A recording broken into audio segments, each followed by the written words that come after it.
Here we go. My cat stepped aside to attack me. Okay, let's try that again here. Okay, yes, now we have audio. So, anyways, thanks for your patience here. We had to restart this. I know today we had not intended on having a hangout because it is Memorial Day, so happy Memorial Day, even though it's nothing to be happy about because people died for your freedoms. It is, to me, one of the more sacred holidays, and because I do have sacred values, and I think that veterans do hold a very special place in society, and special people that have given their life for your rights. So you don't have to be somebody who's religious or even believe in God to have sacred values, in my opinion. But anyways, to the topic at hand, this kind of took a direction of its own. It wasn't what I originally intended, but I think that this is going to actually work out even better. We're going to be talking about 11 questions that atheists cannot answer, that S.J. Thomason had a video on, and that Suris had a very good response video with. So what I figured we'd do is I'll play the questions one by one. They won't be able to hear them in the Hangout because of the way I have it set up, but the outside chat will. Then we can kind of discuss them a little bit. But first things first, a very important question I want to ask both of you. Laurel or Yanni? Suris? Laurel. Good man. And SJ? Yanni. Yeah, you have bad hearing. Okay, so... oh, sure. That was a low blow. Yeah. No, how do you... who knows? I could. Oh, man. I understand the science behind it, by the way. I really get it. But unfortunately, I do not hear Yanni any way, shape, or form. But I do get how people can hear Yanni. And I'm planning to do some manipulation with the waveforms just so I can filter it out. And then, so at least once I can hear Yanni. But as Cirrus pointed out before, I think there's something like 53% here, Laurel? 53% is Laurel, 47% here, Yanni. Yeah, so it's pretty amazing how that works. So anyways, let's get right to the questions because hopefully we can get all this in maybe less than like 2 hours or so. I know my hangouts tend to run long. Hopefully this one won't. So we're just going to dive right into it. First question. Okay, I'm going to play the video. Again, 10 seconds to listen to the video, and then I'll tell you guys the question and we can talk about it. So first question, here we go. The first question. How do you explain why the early Christian martyrs preached for decades saying they saw the risen Christ? Okay, so the first question was, how do you explain the early Christian martyrs saying that they saw the risen Christ? Right, SJ? That's the first question? That's the question. Okay, so Cirrus, how did you kind of answer this one? And then we'll kind of see if SJ thinks this is a good answer. And by the way, I will say up front, SJ, a lot of these questions, I don't think had to do anything with atheism. But let us get it out of the way. So anyway, so go ahead, Cirrus. Okay. Well, my cat apparently is trying to get attention. Not right now. So the way that I would answer the question is, for one, the fact that somebody believes something does not necessarily say that it is true. For instance, you have several movements where a leader is given divine properties up until and including resurrection, and whether or not they believe them has nothing to do with whether or not the actual thing that is being said is true. As far as how do I describe them believing it, they believed it, and that's good enough for them, but I don't see much reason that I should have to believe it. I think that's around about what I said in the video. So in other words, it's hearsay then. And by the way, I reduced my mic gain. Thank you for pointing that to me, Bo. Whenever I do these OBS, these things change considerably. So if you find that somebody's clipping, let me know right off the bat so I can fix it. It is something I can change on the fly. So SJ, I mean, he has a point there. I mean, these are kind of hearsay anecdotal things, and there are the movements out there that have just as much conviction. I mean, people obviously have said that they witnessed Joseph Smith and the plates and Mormonism, and then you have Jehovah's Witness, and all these other groups that kind of have the same kind of narrative. So how would you address that? Okay, well, there's that, and I want to first agree with Cirrus on the fact that he's right.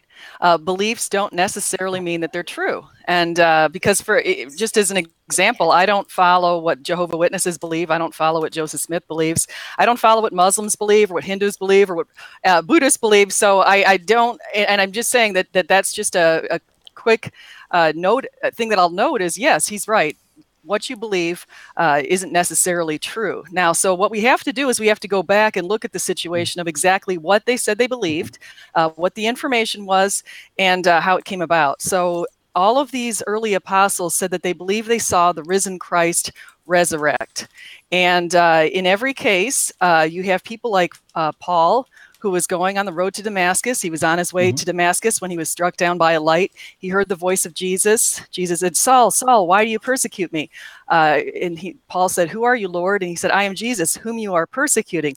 Well, Paul immediately did a 180, and he turned from being a very much persecutor of Christians, he was hunting them down and murdering them, to somebody who actually decided he was going to follow the way.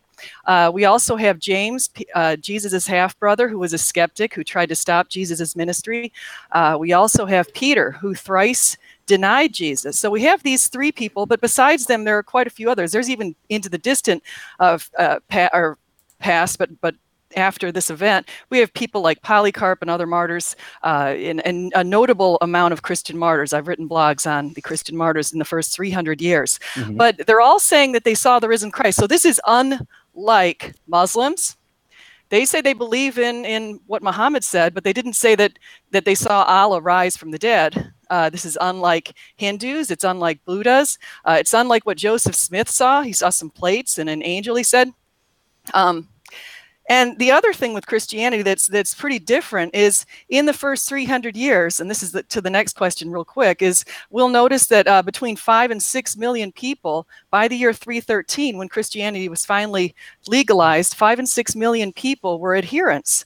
And so that's pretty significant. That speaks to a movement that you have a bunch of believers who said they saw something. As Gamaliel pointed out in the book of Acts, this whole movement would have failed had they not said that they saw the crucifixion and resurrection. So this whole movement is based on the resurrection of Jesus. And we have 9 secular sources and 33 Christian sources within 150 years of Jesus' resurrection that provide validity and evidence in support of the New Testament. Well, as like Brian Stevens mentions, he says that there's 11 people that have witnessed the plates for Mormonism. Yeah, I think they call them the 3 and 8 witnesses. Yeah, the 3 personal witnesses, and then the 8 third-party witnesses. Right. Martin Harris, and the okay.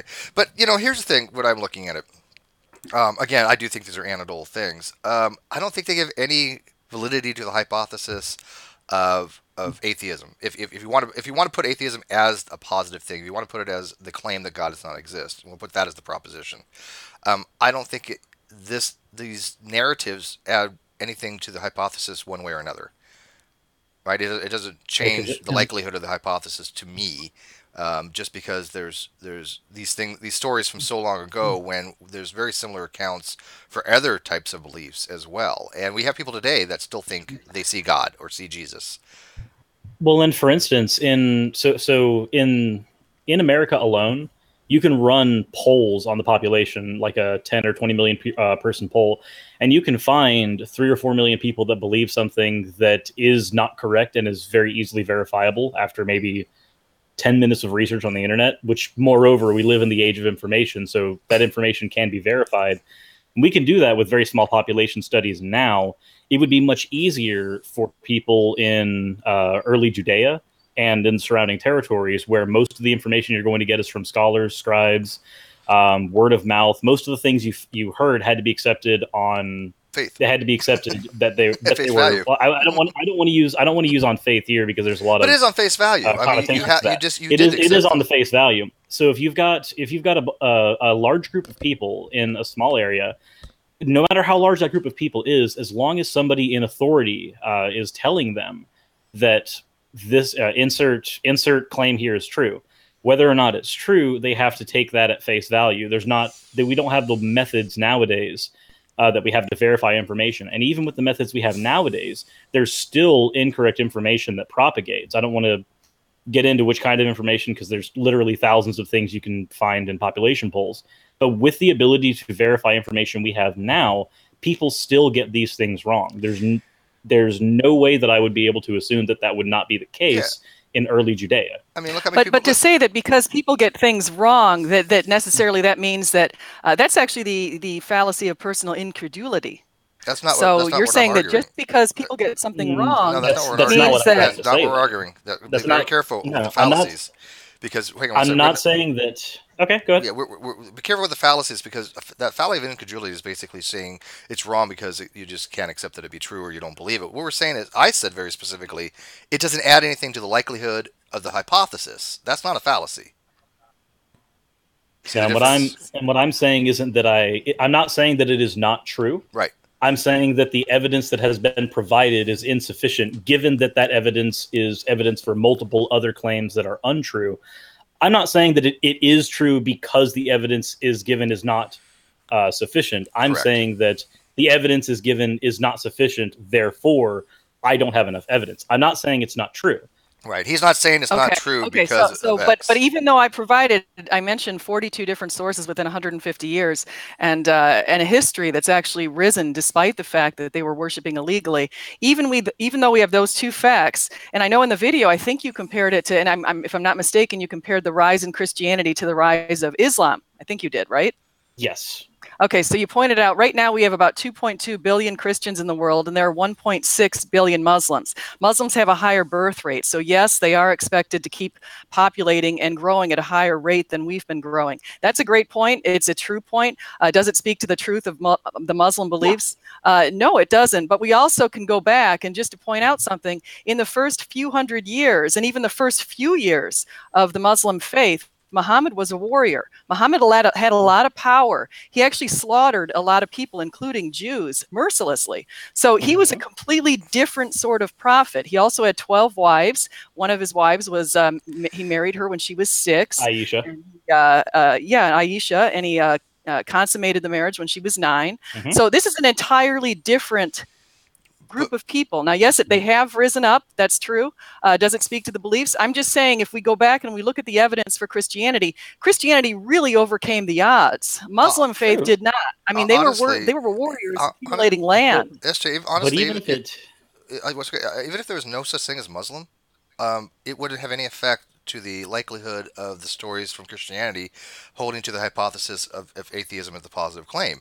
I think you're trying to use two different types of evidence here to make your narrative, and that's the problem because no, Steve, I'm using that evidence because those are the examples that Suris provided, and both of you have brought up other religions to discount Christianity. You both brought up Joseph Smith, right? And you both brought up other cases of other religions. So I'm completely within my, a valid argument here to continue your speech on other religions.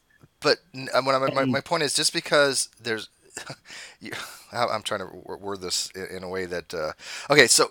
Yes, we brought up all these different other things, and I see your point about making a comparison between the two. But even still, even if they weren't in existence, if there was no such thing as a Muslim, if there was no such thing as a Mormon or Jehovah's Witness or a Jew, it lends no credence to the stories given by people thousands of years ago. That's I think it would be the way to approach it. You still have anecdotal evidence there. And for me, where it kind of the reason I draw the comparison is not to say that all of them are invalid, therefore these are invalid as well. I'm saying that if I don't accept those same types of arguments, because I've had this conversation with a few Muslims before, if I don't accept those arguments for a Muslim, in order to maintain my own personal integrity, I cannot accept those arguments for a Christian either. I can't accept those arguments for any religion. If I can't accept them for one, he's applying the same standard across the board, basically. But anyways, let's kind of move on to the next question here, because if not, we're going to be on this first one forever. Is it okay? All right. We could probably make one video per question, right? Here we go. 2. How do you explain the rise of Christianity to between 5 and 6 million by 313 when it was finally legalized? Okay, so the second question actually entails the first question. How do you explain Christianity's rise? And I think we kind of already addressed that one, didn't we? I mean, I think we kind of put both questions in the first question, did we not, SJ? And I think that's also what SJ said in the beginning, was that leads into the next question. Yeah. So we just kind of tackled both at the same time. All right, so let's go into the third one real quick. From such humble roots. 3. What powered inflation of the universe? 4. Okay, 3. This one, I had it noted to Suris. The question was, what powered the inflation of the universe, which I think does need some clarification, SJ. So before even I and Suris even get into this, can we ask for clarification on the question? Well, it's in support of the Big Bang Theory. And so most scientists have supported the Big Bang Theory. And so the question was, and the question goes back to, and some of there are a number of different people when the Big Bang Theory came about who understood the fact that the Big Bang Theory offers theological implications. Okay, well, what power Okay. what power the inflation I would say is basically it has to do with breaking of symmetry and has to do with the fact that you have an inflation field called an inflation field that produced this huge rapid expansion of space time. It has to do with what's called negative curvature, and if you look at the metric tensor equation for Einstein's field equations, on one side you have what's called the negative metric, which is basically the curvature of space time, and on the other side you have positive curvature for gravity and stuff. But there was this huge symmetry breaking where the universe went from what's called a metastable false vacuum quantum fluctuation and expanded rapidly out of that bubble. That initial inflation period, that solves it's called the cosmic event horizon problem, where you look in two different directions of the sky, and for some reason they seem to have a lot of the same properties like constants and temperatures and things like that, where they've never had any causal contact with each other, and that always was a paradox until resolved by the inflation. But I think you mean expansion. What was the initial cause of the expansion more than anything else, not inflation, because they are different things. And I think where this kind of breaks down is that neither me nor SJ, as my subscribers have pointed out, neither of us are cosmologists. Neither am I. I'm just throwing that out there. What happened with me is when I made the video, one of my subscribers within 20 minutes clarified that inflation was a thing. And I was like, okay, let me just back research this real quick, because if I'm wrong, I'm wrong, and it won't be the first time I'm wrong. And I was like, oh, there are 14,000 scientific papers on cosmic inflation. Oh, yeah, nope, I'm wrong. Yeah, well, like I said, it is a different thing. I mean, the inflation field is a completely separate entity, and then expansion is caused by dark energy. That's the acceleration is caused by dark energy. The expansion was the initial, inflationary period. But then, why is the Hubble's constant going up? Why is the universe still expanding and at a faster rate? Well, that'd be what dark energy is posited for. But I think the question is more of a metaphysical question. I don't think you're asking for a scientific explanation, right, SJ? You're asking what was the reason. I think the way SJ is wording this goes to what's called the principle of sufficient reason. Is that what is the reason there's a universe as compared to there's no reason, right? And the principle of sufficient reason literally asks the question: why is there something from nothing? Why is there something rather than nothing? And why are some things that don't exist? Why isn't there other things? And that is a metaphysical claim. So, but the problem is with that is that it has nothing to do with atheism, because sure, you could posit a God for the grounding of why everything exists, but to me it's still not much of an explanation, because it doesn't explain why God did it, what the motive of the agent is, how he did it. It's just, okay, let's posit a God. Well, how did God create the universe? If you can't explain that, then it's non-explanatory. Right? Steve, I think you're going off on a little bit of a tangent. You're saying that we can't, story of my life. propose. Have you been on my channel before? Well, no, you're saying we can't propose that it's God that actually caused it, because we don't have the answers for two other questions that you just brought in. Why and how? Those aren't the questions that, why did God do this? Well, maybe we don't know the answer. Right now, we're just looking at the simple fact that everything that we know has had a beginning. We can go back with time, space, and matter to the about 13.8 billion years ago, and we question what was around before that and exactly how did that all come about. Now, Steve, you've got some hypotheses, but you're also not admitting the fact that even people like Einstein noted the theological implications of the Big Bang. In fact, a lot of people who are atheists do not want to support the Big Bang purely because they want to be able to assert that we have an eternal universe. There's a lot of people who deny the Big Bang in favor of a multiverse. Yeah, I don't see that it's at true. all. A lot of people do that. They'll say, well, maybe this universe started at that time, but maybe it started from another universe. I mean, we have absolutely no evidence for a multiverse, but we've got atheists making those propositions. No, hang on, that's not necessarily true. Okay, you can't just throw that out there. No, it is true. If there's no evidence for a multiverse, they wouldn't have posited a multiverse. There are mathematical reasons based upon the physics that we know why we posited a multiverse, and we actually have something called dark flow. Ever heard of that? No, I haven't heard of that. Well, dark flow is actual evidence, physical, empirical evidence of other universes outside of our own influencing our own. So when you say there's just no evidence for something, you can't just throw that out there. I mean, obviously, there are reasons why these things are posited, both mathematically and empirically. Well, and Steve, if I can interject, sure, I'm willing to grant, even if you have a multiverse, it's not contingent on what began this particular one. I've never heard, and I'm not saying that you haven't. But at least in the circles that I've talked in, I've never heard an atheist that both says that this universe had a beginning and there is a multiverse. Granted, I've seen people who do ascribe to a multiverse and don't think that the universe had a beginning. A lot of times it's theists, and I don't want to say that as an anecdotal tangent. But typically, most atheists that I've talked to that support science, and there are those who don't, most of them will agree that the theory of universal expansion is the best theory we have, and it's the best working model we have. If you do have some atheists that don't believe that, I'd love to talk to them, because I think that'd be an interesting conversation. But I'm perfectly fine with ascribing if you want to ascribe a god to the beginning of the universe, I'm perfectly fine with that. But I think that also that causes more questions. Yeah. It doesn't answer as many questions as it actually brings up. I totally agree with you on that. I have no issue metaphysically of people positing a deity for that. I don't. I think it's perfectly fine to say, hey, I think the explanation for this particular phenomenon, grounding wise, metaphysically wise, existentially, is a deity. Okay, great. But does it answer any questions? To me, really, no. What does it mean to have a god do it? Okay, well, I want to know why the universe is here. Okay, so I have to ask the deity, why did you make the universe? Because I want to know why. And if I want to know how he did it, I still have to ask the deity how he did it. It doesn't tell me anything beyond, okay, God made it. Well, okay, great. Where is the explanatory power with that, though? Because when we want an explanation... we still have to find the mechanisms. Yeah, when we want an explanation, that's what we're looking for. We're looking for the mechanistic reasons why things exist. If I say, why does this fall to the ground?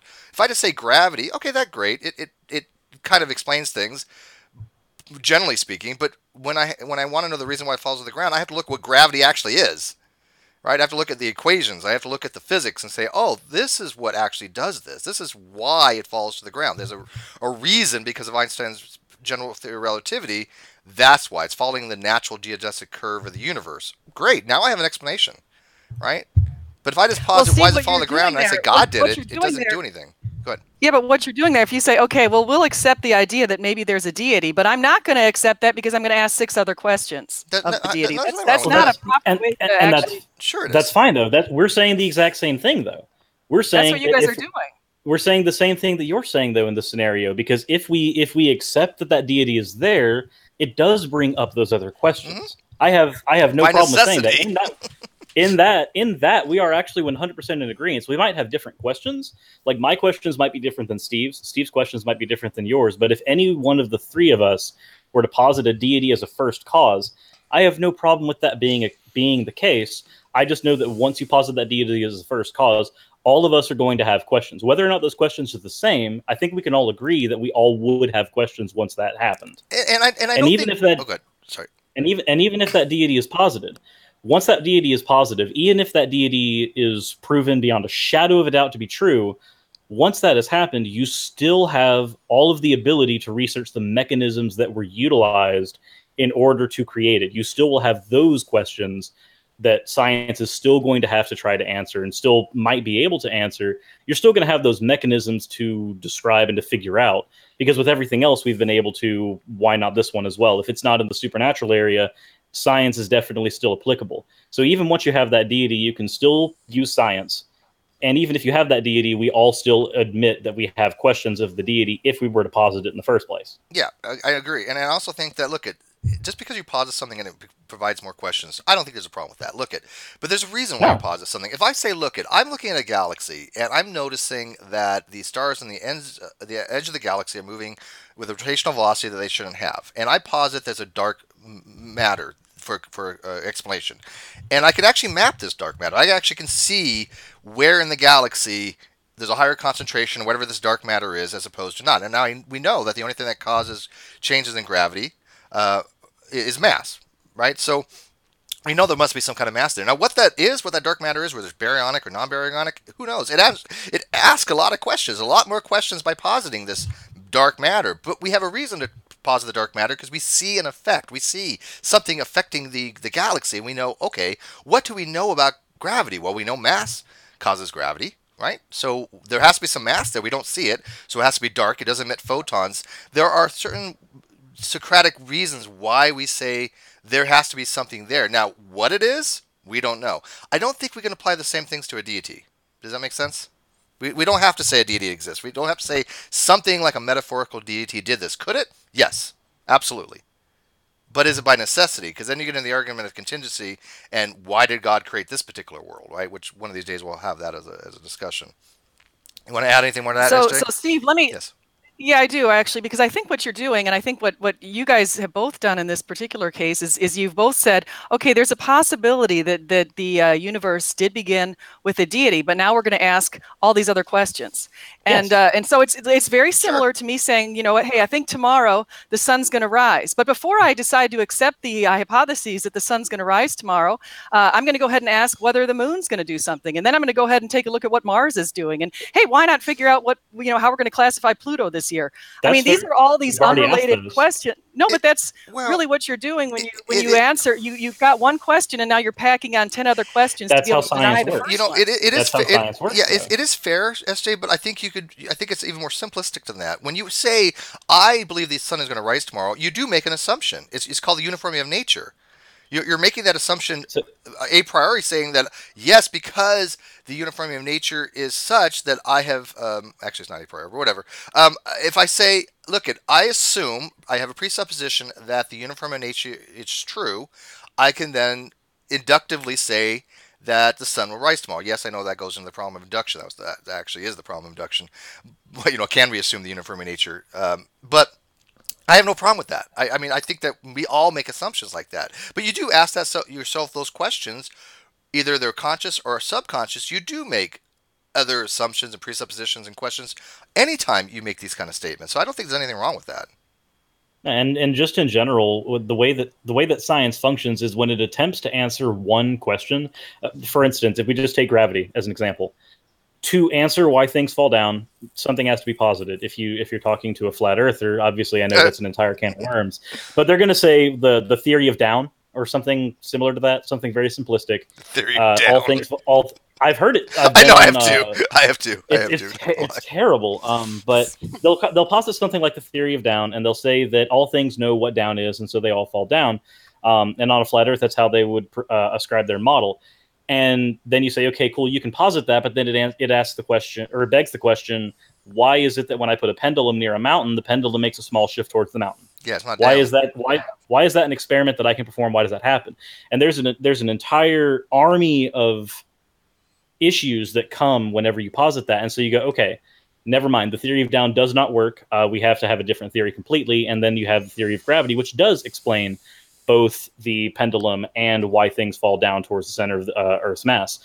Whenever you give an explanatory mechanism in science, thousands of questions will inevitably crop up, and they are what cause us to accept things as either hypotheses or as scientific theories. All of those questions are what goes into building a scientific theory and a scientific model. They're a necessity. Okay, but I think it also, just to note that something that you can prove in the physical realm, which is what science is actually looking into, yes.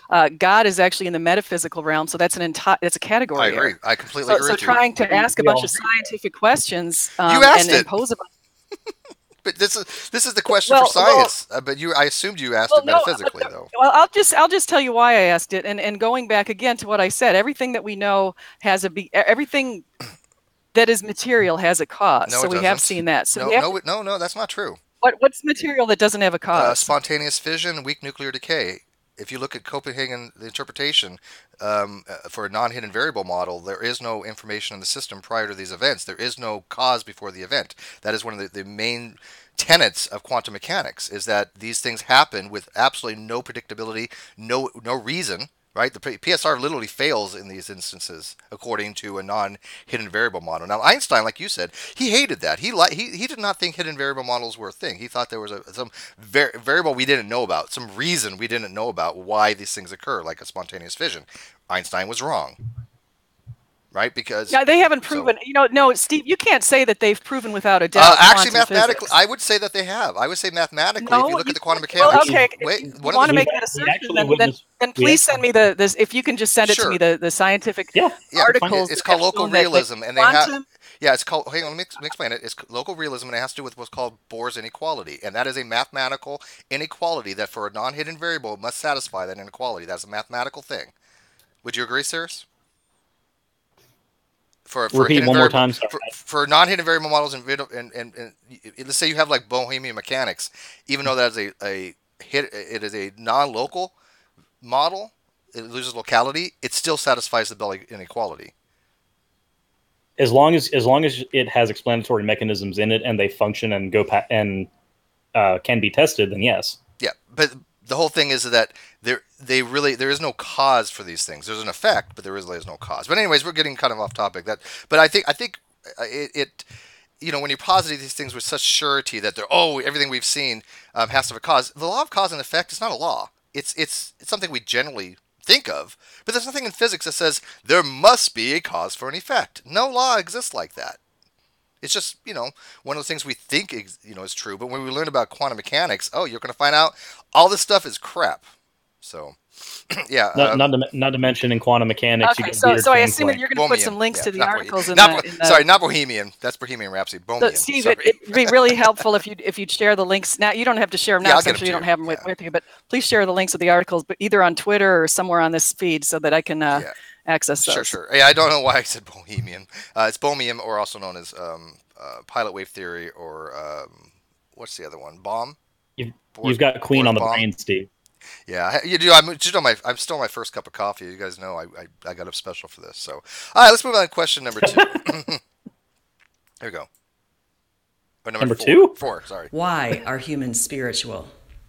5. Okay, well, that was simple. Why are humans spiritual? Go ahead, Suris. You can take this one. All right. So like we said before we got into here, I need a definition of spiritual, and then we can continue. Once I've got a definition of spiritual that's a little more narrowed down, because there's thousands of definitions for the word spiritual, I think that it in and of itself is kind of a useless term.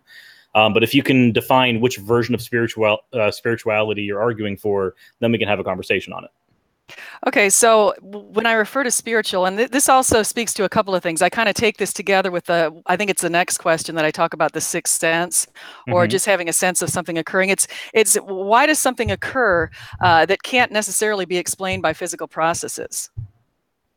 Okay, can you define something that occurs that can't be explained by physical processes? Sure. And I'll explain it in my own life. When I was in college, I had a dream that there was a woman who was sat about 3 rows ahead of me in accounting class at Florida Atlantic University, that she was going to be my roommate at Florida State University. I had never met this woman before. I'd only seen her in that room sitting 3 rows ahead of me. It was the strangest dream ever. And I had no idea that she was going to transfer there. I went home. I'm sorry, I was home, but I told my family, I told my sister, I was like, this is the weirdest dream I had. This girl, who I don't even know who she is, was going to be my roommate at Florida State. Excuse me. And what it turned out was,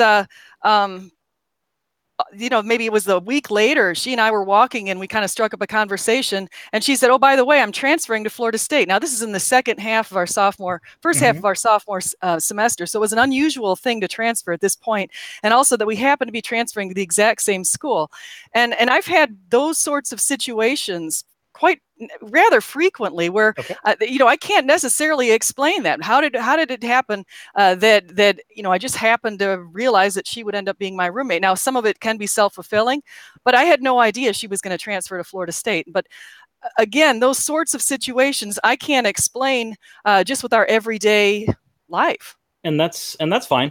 So and granted, you can take this explanation or leave it. Obviously, I'm not expecting you to accept anything that I say. But if I were to grant a hypothetical, if 15 people had a similar dream, where they saw somebody in the class that was going to be the roommate at the next part of university they were going to go to in their studies, and 14 people, that dream did not come true. It was just a dream that they had and it was gone. And then for one person, it was. And in this situation, that person was you. Does that now have explanatory power, or is that coincidence? Well, I know that's the same example that a lot of people have brought up. When I bring this dream up, I've had other atheists say, well, what about, the other 100 dreams you had that year or something like that? And they say, well, were all of the dreams something that were predictive of something? So no, of course they weren't all predictive, but I do have some very specific dreams. That's what I'm trying to have explained. So I'm just looking at, so you have these dreams, you have these visions. I've had visions of things that I could not have even known about. For example, I had a situation where I knew that my neighbor was going going to have something horrible happen, and literally that day something horrible did happen to her. And it was one of those things. I had this anyway, so I'm not going to get too much into that, but those sorts of things occur, and you could call it a sixth sense, you could call it deja vu, you could call it a lot of different things, but it's not something that we can necessarily explain in the physical realm. Okay, let's assume that real quick. How does that get you to a God? I was actually about to say the same thing. If I grant you all of that, I'm willing to grant every part of your argument. I'll grant that it has explanatory power. I'll grant that your dream was in fact precognitive. If I grant also that humans do have a sixth sense that we cannot explain, if I grant every single one of those things and do not go any further with that and give you every single one of those, how much closer am I to a God belief? I think if you grant me those, you should be a little bit closer to a God belief. Closer to like pantheism or something, Buddhism, or I don't know, some kind of spiritual. It's about to say no, but you would be closer to at least the idea of spirituality. And so maybe we haven't identified which God, what God, that kind of thing. But how is spirituality intrinsically linked with God belief? Right.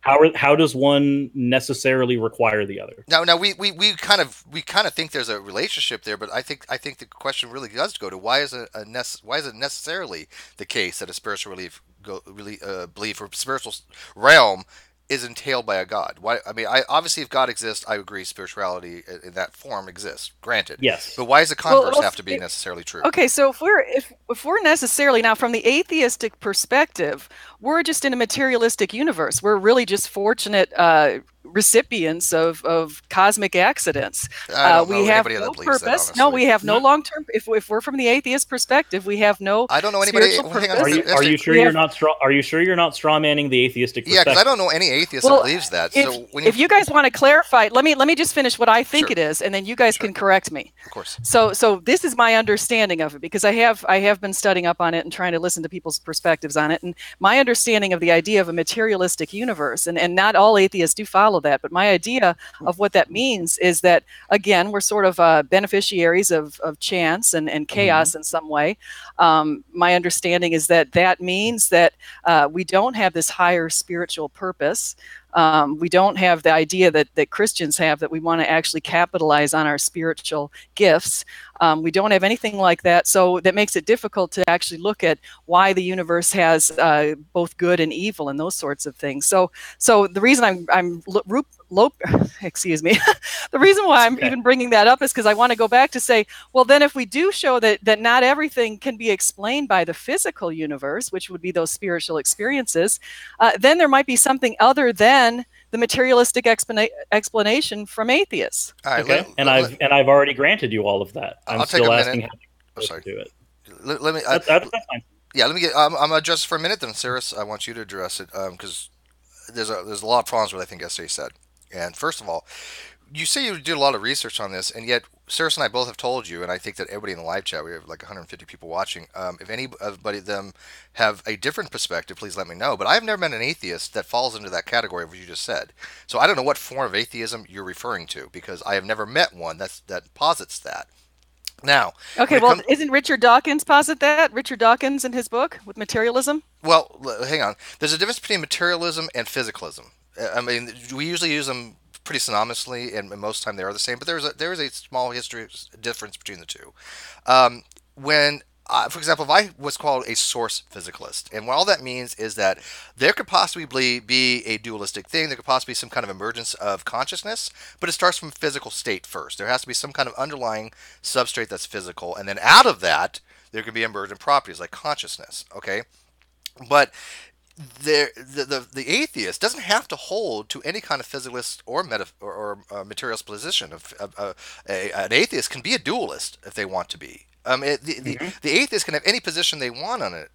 It has nothing to do with the fact that a God exists or God does not exist. And that's what the atheist question is. Whether you accept the colloquial or the philosophical definitions of atheism, it still, either way, has to do with the God belief, period. I mean, I think everybody agrees with that. It has to do with God. It doesn't have to do with dualism level or, not. Yeah. or materialism. And now for this random stuff, look at.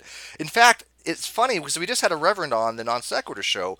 He actually posited chance. He was a libertarian free will person. That's indeterminacy. That's an indeterminate position that deals with randomness, right? So I'm a determinist. And you can have determinists, predeterminists, indeterminists. You can have all of that within atheism and within. You can have all of that within belief and without belief. You can. That's why I'm willing to grant you all of those, because I don't think that any of those necessarily are causally linked with a God. Obviously, the link goes from God down, but I don't think the link goes from spirituality up. Right. Go ahead, Sig. Well, I mean, as far as determinism, and I know you've had some conversations on that, and I've listened to what Sam Harris has had to say on biological determinism, and the idea that a lot of what he thinks that we do has been predetermined within his DNA makeup. And so I find that fascinating. So as far as determinism from the perspective of Christianity, and that's a different type of determinism, that's the idea. Some people say that God has predetermined our actions from the Christian perspective, but I don't buy that. Approach. That's a hard deterministic thing, and that can lead to fatalism in some regards. I don't buy that belief, and I don't buy it for the very specific reasons of my conception of God is not in alignment with that. I don't buy into it either. I actually had a Reformed Calvinist at work who I would talk to on this a few times, and it's one of the things that I would not grant him, simply because I can see a world where it's the case, but it's not the world that I ascribe to. Yeah, and I think it's confusing when people hear determinism, they do think fatalism, and they're not the same thing, because a fatalistic point of view is that there is no other way for things to be but they are. A deterministic thing can have change because you can have effect on causality because of compatibilism, right? Compatibilism is a deterministic position, but that gets rid of that fatalism approach. So you don't have to be this where the universe has to be anything that it is. We're just automatons going through, different various slices of time, and we have no ability to change anything. I don't believe that. Do you? Either you? No, I don't believe that. But my perspective on free will and the Christian view on determinism is different. It's because, in my opinion, God is both immanent and he's transcendent. So he's both within the universe and outside of the universe concurrently. He's concurrently in our past, present, and future. So yes, he does know exactly what we're going to do and how we're going to live our lives, but he knows that purely because from the perspective of being one who is both, again, transcendent and immanent. And so that's weird to me, though. Honestly, there's two different ways that people generally look at God. There's a classical theist position, and there's what's called theistic personalism. In the theistic personalism position, God is the demerge that sits outside of space-time and that kind of maintains the universe independently of himself. And the classical theist position, and that's the Allah position. Some say Allah position, right? And then the other one would be that universe and God are intricately related, such that they're God is the universe, so to speak. And that's the pantheist position. That's the immanent position is the pantheist position. The transcendent position is the Allah position, Muslim position. Right. And the position that I'm taking, the Christian position, is actually saying that God is both. God is both transcendent and immanent. And you've heard it from Hugh Ross. Yeah, you might be right. Yeah, he calls that the God. No, I'm sure, because I heard it on your show. I know. And I had asked Hugh if he was an A theorist or B theorist, and he said he was a God theorist or G theorist, and I thought that was kind of cute, actually. But all right, got to beat this one to death. You guys ready to move on to the next question? I think the next question was relevant to this one as well. I think we combined a few of them there. That's fine. We can go through the second. So give me 5 seconds here. Here we go. Where did consciousness come from? Okay, this one was, where did consciousness come from? Again, I just believe it's an emergent property, but if you want to add to that a little bit, go ahead. In my perspective, and this has been a big question that a lot of people have asked, and they've said, well, how did, now I'll admit something that I read after I created this video, but one of the things that I'd read is, how did we go from non-conscious forms of life to conscious forms of life? Like, how did awareness come about? How did that occur? And so I did just see a theory, and I hadn't seen this theory before I made that video, but the theory basically says that because people are sort of bombarded with all kinds of information, not just people, I should say, earlier life forms were bombarded with all kinds of information. To adjust and adapt to that, they had to become more conscious. And be able to make sense of that. So that's what the theory that's out there now. I think that's about isn't that about what I posited in the video, where it was that sentience, while not that special, kind of arose by necessity. Yeah, and I think there's something to be said for that.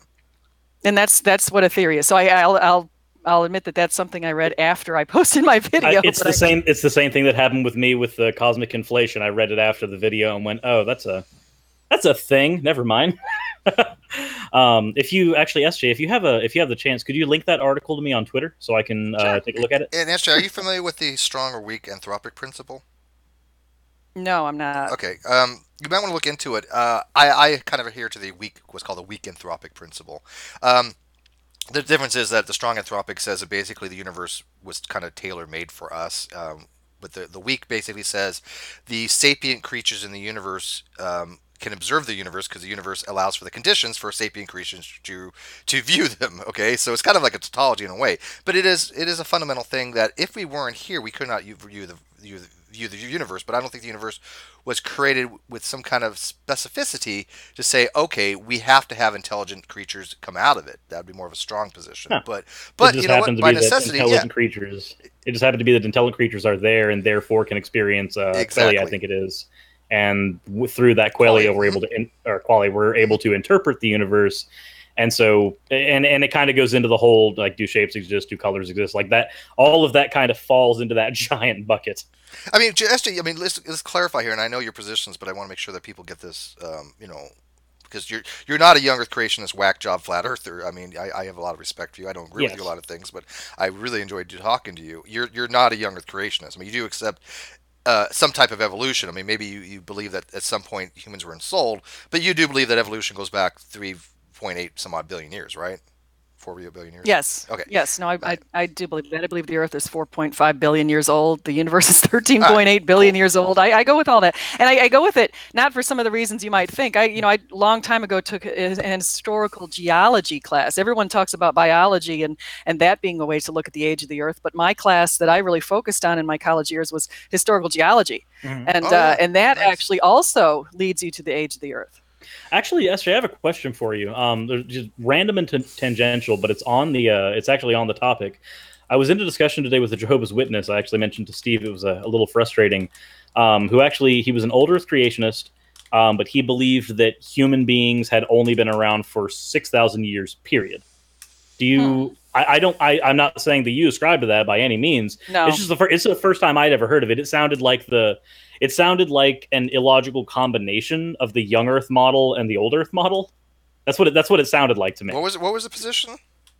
It was that human beings were created 6,000 years ago, but the Earth is 4.5 billion years old. That's a gap theory. That's what? That's called gap theory.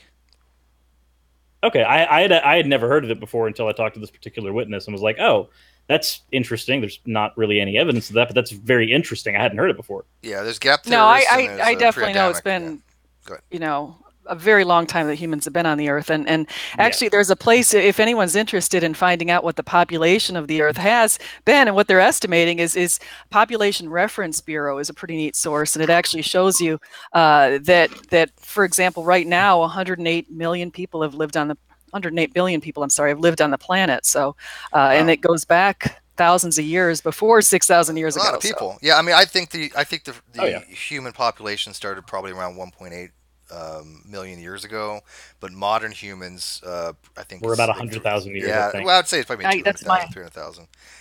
I've seen 200,000. Yeah, I've seen 100, 200, and 250. It's somewhere in that ballpark, right? So, I mean, we're on the same page. It's just a matter of where you want to call that line. Yeah, more numbers than 6,000.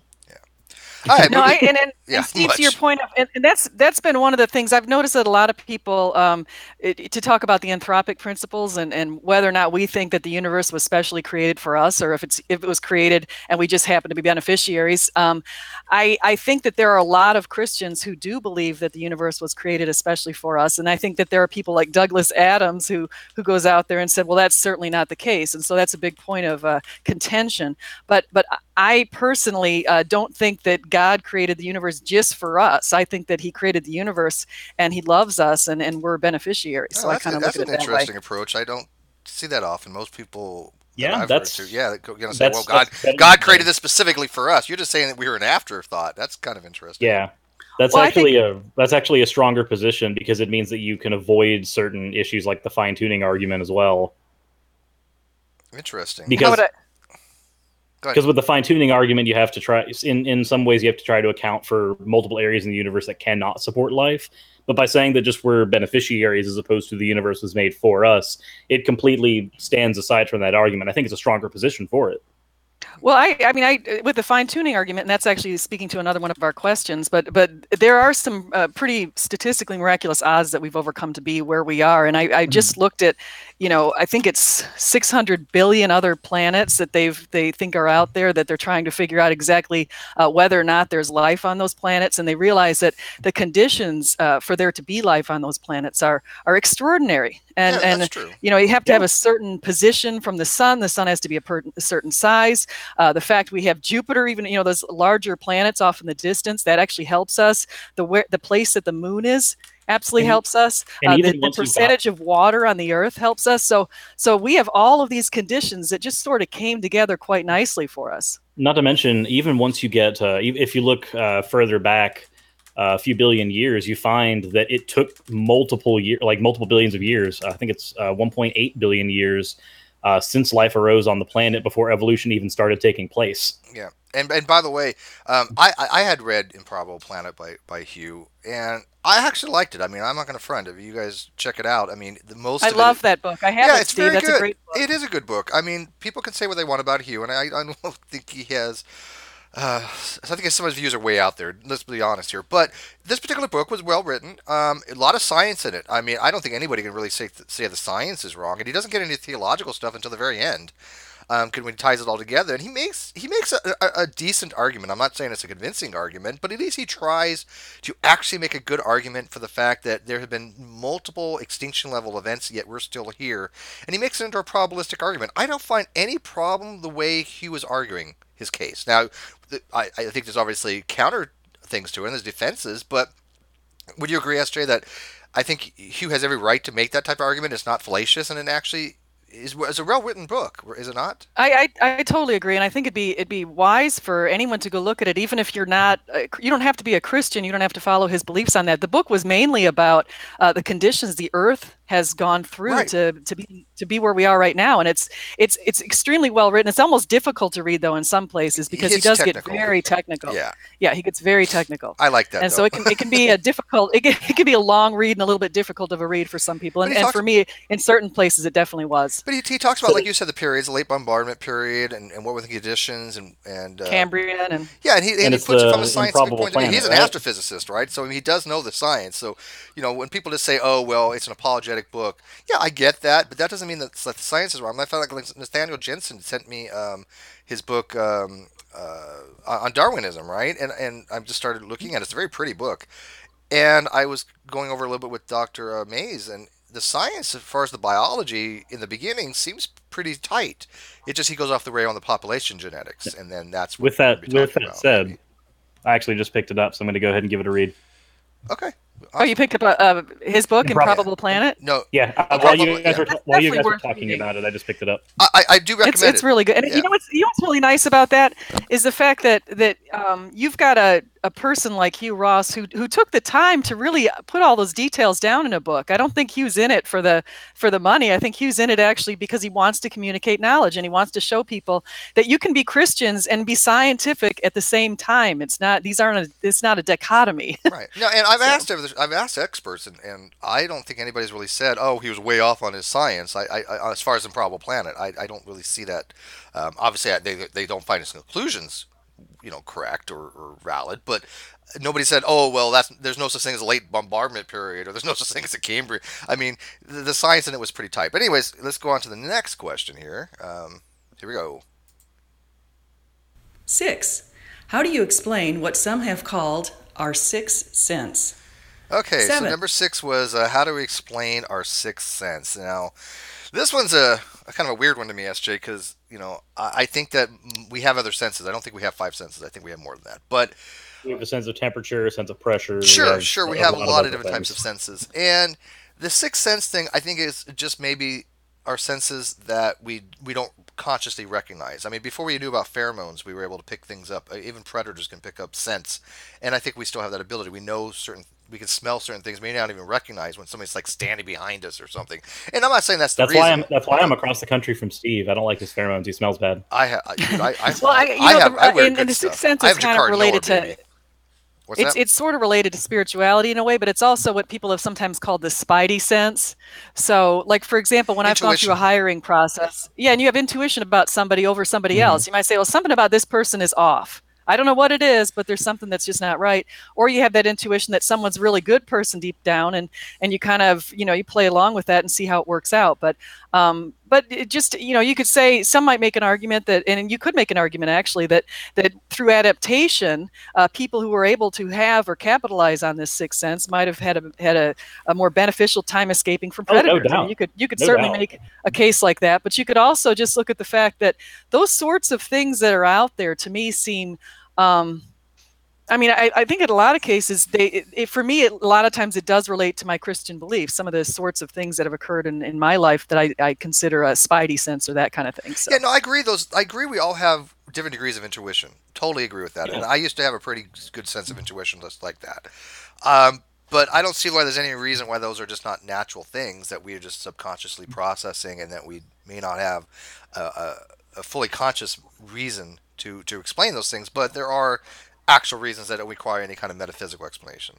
Well, for instance, your spatial recognition has to do with your ability to see, but it also has to do with your ability to hear. And there's also other factors at play, because if somebody is blind and deaf, they actually still have a degree of spatial awareness and can make their way around places. We see this exhibited all the time. So, for instance, if somebody's awareness is helping them survive on the savannah when a lion is trying to attack, there's more factors at play than just the 5 colloquial senses. That's true, but I do think Steve's right that a lot of those things, we see them enough that they can be explained with the science that we currently have. A lot of them can. Right. And again, even if there was some kind of sense that we have no real scientific mechanism for, which I think that's what you're positing, again, there's not a necessity that gets you to a deity for that. Well, I think what it is there's a person called J. Warner Wallace, and I'm sure you've probably heard of him. He's a pretty neat apologist who's out there, and he was a former cop, and he's written a book called Cold Case Christianity. But he basically said a lot of times you might take one piece of information, which, for example, we've talked about cosmology, or you might take consciousness, or you might take this whole sixth sense idea, or spirituality. You might think about Jesus.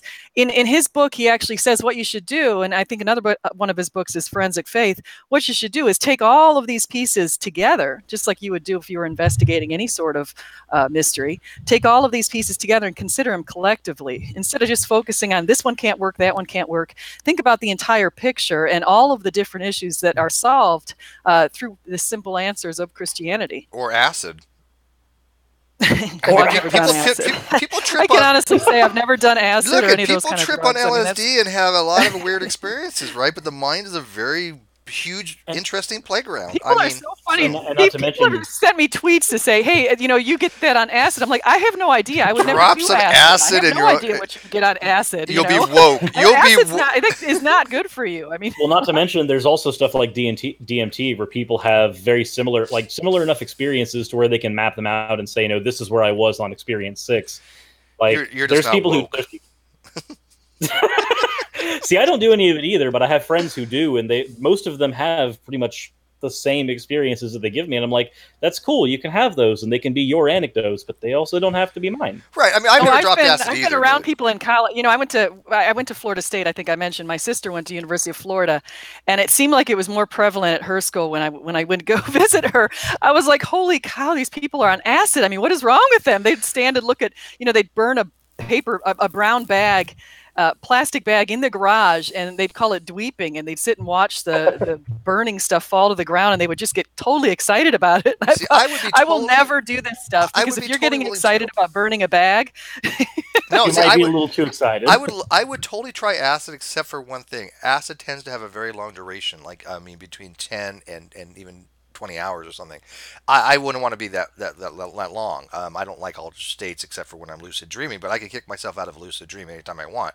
When you're on acid, the only way to kick yourself out of it is something like Thorazine or some kind of antidepressant that will counteract the fact that the effect of the LSD. I'm not interested in that. I mean, Granted, you can go to controlled conditions, and they have experiments where they've done this, and they will have somebody there with the counter agent at the ready because you have a bad trip.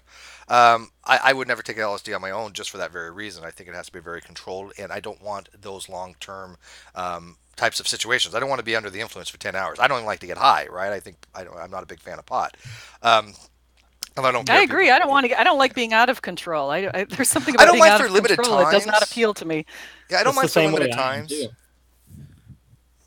Oh, somebody says take Salvia de Norm. I don't know what that is, but it I don't says know what that short is term. either. Yeah, but I mean, you can be tripping for days. Yeah, I mean, LSD can have a very long, depending on how much you take, and even like I think it was like I take 170 milligrams or something like that, which isn't really that much. You could be tripping balls for like 2 days. So Well, that's the thing. yeah. You've probably heard, you heard the Grateful Dead and people who would follow the dead around and they tripped the whole time. Yeah. Yeah, I couldn't imagine doing that, being in that altered state for that long. I mean, I lucid dream, and that's a great altered state, but it's even not the same as LSD. But anyways, okay, we don't want to promote drugs in this channel because, obviously they'll get us demonetized. We do not advocate the use of drugs on this channel. There you go. But if you want to go try it, knock yourself out, right? Here we go. Literally. Yeah. Saliva. What is it called? Salvia? Salvia. Yeah, I've never Salvia. I've never heard of that. Okay. Yeah, I don't know. I'm not a big into the drug scene, so. I'm not either. Although I have to monitor it for my kids to make sure they don't get into it. People say that I'm dead wrong on quantum mechanics, by the way. So if people think that I made some errors, by the way, I haven't had more than one cup of coffee. I might have, so please correct me on that. But the people that I do know about quantum in the live chat, they're not really like saying I'm totally on acid right now. So let me know. I mean, what I made a mistake on if you think that I did on quantum mechanics. But there are people. To be honest, I mean, Steve, you seem much more knowledgeable than I am on quantum. In fact, I know you're much more knowledgeable than I am on quantum mechanics. So I wouldn't be able to judge whether or not you made a mistake. Well, I'm kind of curious what they think I made a mistake on. I mean, I've explained the difference between hidden and non-hidden variable models, local realism. Well, I think the common joke with quantum mechanics is if you think you understand quantum mechanics, you don't. Yeah, and that's not even a joke. I mean, it's one of those things that's just bizarre. I mean, the shit that happens. I mean, when I read something on entanglement, and for example, normally you would have a situation where you have like one or the other kind of manifest, but in quantum, you have situations where both conditions exist, and then in a state of superposition, and then of course as you observe it, and it's not the fact that you observe it, it's the fact that you've changed the system. You've had something interact with the system that causes collapsing of the wave function, and then you have one manifest. But really, you have, for example, two macro objects that exist simultaneously, it means at the same time. So, yeah, again, if people think that I made some mistakes in quantum, that's fine, but whatever. I mean, I'm not a quantum physicist. I mean, my background was in nuclear, not quantum. But anyways, so let's continue on. Back to the question. You were in the military, weren't you, Steve? Yes. Yeah, I graduated from Naval Nuclear Power School and Knowles Atomic Power Laboratories with qualifications on 2 different types of reactors, D2G and S1C supervisory, engine room supervisor. Thank you very much. Okay, moving on. Here we go. How did the Earth overcome what MIT funny. and Stanford I had to physicists listen to call him and statistically friggin' Jen miraculous go over this for odds to minutes. have habitable conditions? It's funny. No, I was just asking that because actually I did, after I posted that video, I also found an article and I posted it on Twitter, but it was just saying that the military, the U.S. military, was trying to figure out how to capitalize on people's sixth sense. Just to go back to they had what's called topic. was it MK Ultra and Ultra? Majestic 12 or I mean, the MK Ultra was basically that when they would try to do things with sixth sense and men who stare at goats kind of stuff. And you know what they found? They had to do a whole public apology for that. Yeah, too. they found that it was completely unactionable, and they wasted millions of dollars for nothing. Yeah. But anyways, I did play the video where you guys were talking. The question was something along the lines of how do we overcome the probabilistic things from MIT? Yeah, by the way, MK Ultra was a real thing. I mean, these were real experiments, sure. Yeah, Bill Clinton did a public apology for the entire fiasco, like very specifically about that. Yeah, remote viewing, but they did, if I'm not mistaken, remote viewing they did it under the influence of various types of drugs, and LSD was one of them. Supposedly they had what was his name, Major. What was his name? It was on Coast to Coast all the time, and he claimed to be like one of the lead guys for that. Do you remember? And Major Ed Dames. There you go. Major Ed Dames. Anyways, but anyway, on the question itself, So in the way that I answered it in the video was that in the Milky Way galaxy alone, there are over 10,000 Earth-like planets that are in habitable or semi-habitable zones. I know you touched on that earlier. That we found, I think, in the universe at large, what was it, 6 billion some odd? No, I think it was planets? 600 billion. 600 billion planets, not necessarily Earth-like, but that could possibly harbor life. Basically, have water and are in semi-habitable. Oh no! I'm sorry, 600 billion, but many of them cannot harbor life. But there are a number of rocky planets. They call them rocky planets to distinguish for Earth-like conditions. Okay. So this may be showing that I'm a nerd. I mean, obviously the Pokemon are back there, so I guess that's not really in contention. But I will say that miraculous odds happen in everything, and the only thing that makes the odds miraculous are the fact that they are the odds that you currently have. If you have a deck of cards, I think it's like a 1 in 246,000 chance that you will draw any particular hand of 5 cards from a standard 60. I don't think that's miraculous, though. I think you're citing probabilities, but those aren't miraculous probabilities. Well, your odds would have to basically be 0. Well, for miraculous probabilities, they would have to be 0. But unfortunately, with the universe that we observe, we can call. I think you might be conflating when somebody's saying miraculous probabilities. I think they're determining probabilities that are so low that they ought not happen versus a probability of 0. I don't think that they're actually proposing a probability of 0. Say it's not exactly. It's like 0.0000. It's like that. Let me ask you this, SJ. Let me ask you this: as you're talking about low probabilities, and we'll use a deck of cards example, so if you have a deck of cards and I shuffle those deck of cards and I spread them face up on the table, okay. That sequence of that card would be 52 factorial. And if you do the math, 52 factorial comes out to about 8 times 10 to the 67th power. I did a video on this, on their Borel's Law, if you want to go check one of my videos out from years ago when I did really shitty videos, because that was like one of my first videos. It's horrible. It's crap quality. I get it, okay? But this was years ago. It's really bad. The audio, it was just shit all around. So, but it was on Borel's Law. Because I had a creationist try to bring up Borel's Law, and I should explain it to people. But anyways, 8 times 10 to the 67th power to 1 is pretty damn low odds. I mean, that's huge, right? Would you agree?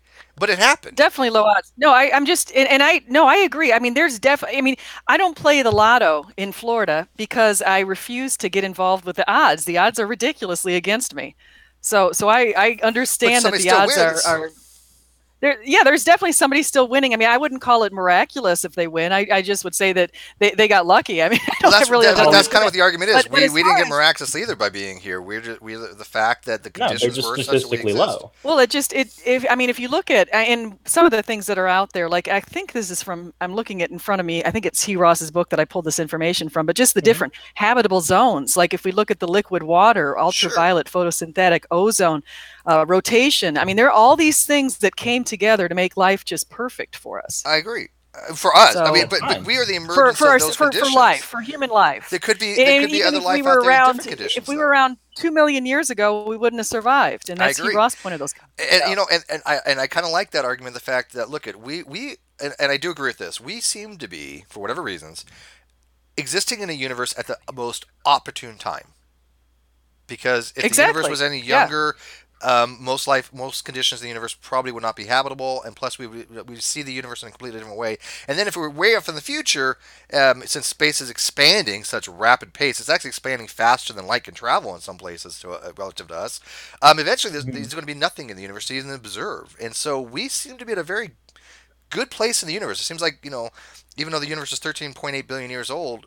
That seems to be a sweet spot for us. Now that might just be the conditions, but we are here. We are in a great place of time in the universe. And I agree with you. But those sorts of conditions are the kinds of things. In fact, some people have said that this argument, the whole design argument, and the argument as far as looking at teleology and those sort of things, they've said that is the one that's the strongest argument in support for people to leave being atheists. I mean, I've heard that from astrophysicists. There's also another woman called Sarah Selviander, who's on Twitter. We're going to have her on. Are you really? Yeah. Oh, that's excellent. The fine-tuning argument is the one that I've had the most trouble with out of every apologetics argument that I've heard. The fine-tuning argument is the one that's given me the most trouble. Yeah, and I've heard that you're not the only one I've heard that from. I've heard that from, actually, I started writing blogs 67 blogs ago in October 2016. I think I wrote my first one or something like that. And the person I was writing a blog rebuttal to basically said that was the hardest one for him to get past. Yeah, and it's true. I don't think it's the hardest one to get past. Actually, I'm not a big fan of the fine tuning argument, except for the fact that if you really look into the details, the fine tuning argument can be one of the most complicated.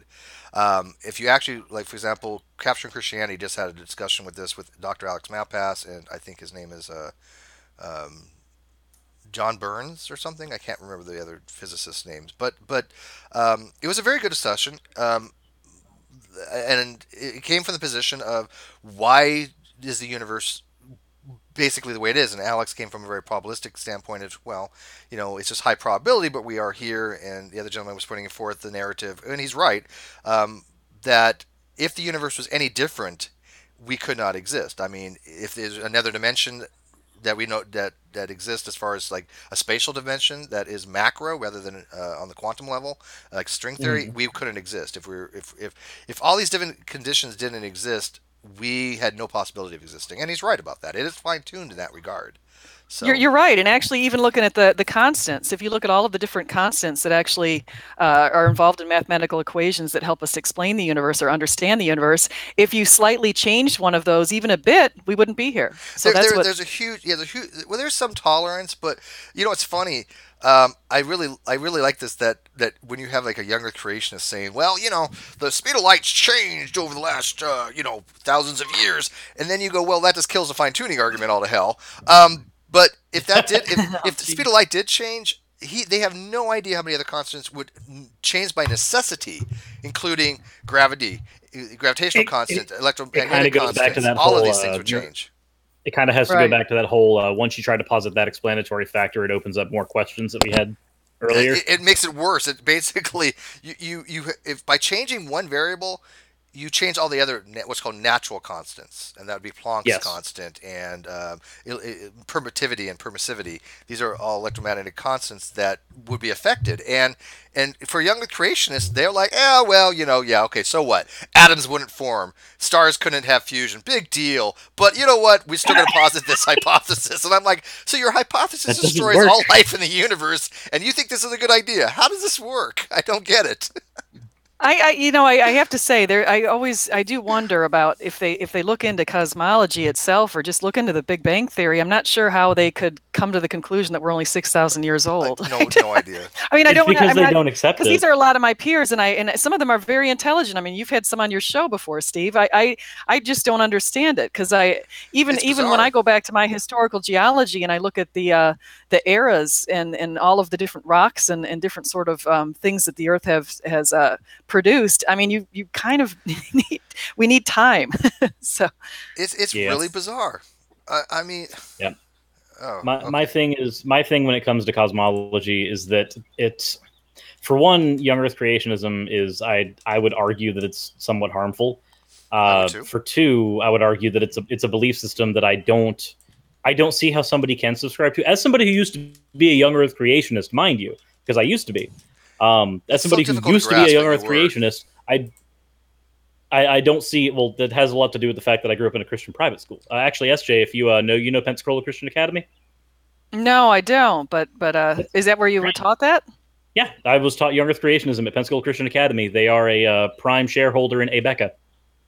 Oh God! Yeah, really? And actually, I'll have to agree with you on something, Suris. I do think it's and I hate to say this, but I do think it can be harmful to people because if they learn that and then they go off to college and they take a class in biology or historical geology or anything like that, even cosmology, if they take any of those classes, they're going to get information that's counter to what they have been raised in. And so they're going to start questioning faith and it'll all fall apart. And that's why I fear. I truly fear that because I follow the Hugh Ross model. I can look right at what's going on and fit it right within the Bible. Real quick, and it's Suris, can you basically, for those who don't know, talk about the ABECA homeschooling program from the Christian? They're not just homeschooling. They have a set of books that are set for the private true. Okay, that is true. They started off being homeschooling curriculum. But can you? You had it. Could you kind of tell the audience what the ABECA entails? ABECA is a holistic education system, and I'm not saying holistic in that it covers things correctly, just that it covers math, history, everything. I think they've since dropped off math, is what Prophet of Zod told me, but I'm not 100% certain. I know that he had experience with it as well. But ABECA basically will say you have an ABECA history book. And in an ABECA history book, all of the founding fathers are very fundamentalist Christians. They are portrayed as very fundamentalist Christians. If you have an ABECA science book, my ABECA science book actually had a page in it that said that Charles Darwin had a deathbed conversion, and therefore the theory of evolution is invalid and it's only a theory, and then it moved on. The ABECA organization, they will have a book that it will sometimes have a lot of good information. It was a lot of very advanced information. When I left and went to the public school system, I was 1 or 2 years ahead of my peers up until the time where I adjusted and was at the same level again because I'm an idiot.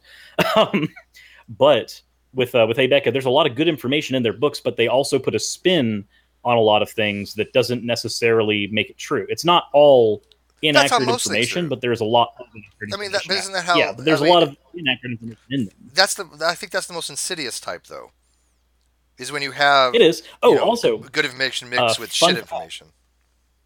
Fun fact to show how much money PCA had and how much money they were able to throw at ABECA. So we all remember when 9/11 happened. Our history books, we had our history books before 9/11. Within a week of 9/11 happening, we walked in because we kept our books at the school. We walked in and we pulled our history books out from under our desks, and they had a page inserted, like they had replaced all the history books in the entire school with ones that had a remembrance page for 9/11 within a week of 9/11 happening. That's like it's the amount of money that they were able to throw at it, because that requires a lot of funding. Yeah, I mean that's significant. Things don't change that quickly in textbooks, by the way, normally. No, they don't. No. I mean, I even know I'm trying to write a textbook myself, and it's taking forever. Well, the textbook was largely the same as the original one because we were able to continue the lessons from the same page numbers. They had just inserted the page, like printed a whole new textbook with the inserted page in the beginning. But it has to require a lot of funding to do that. Yes, definitely, because you have to somehow have enough funding to scrap all your old ones.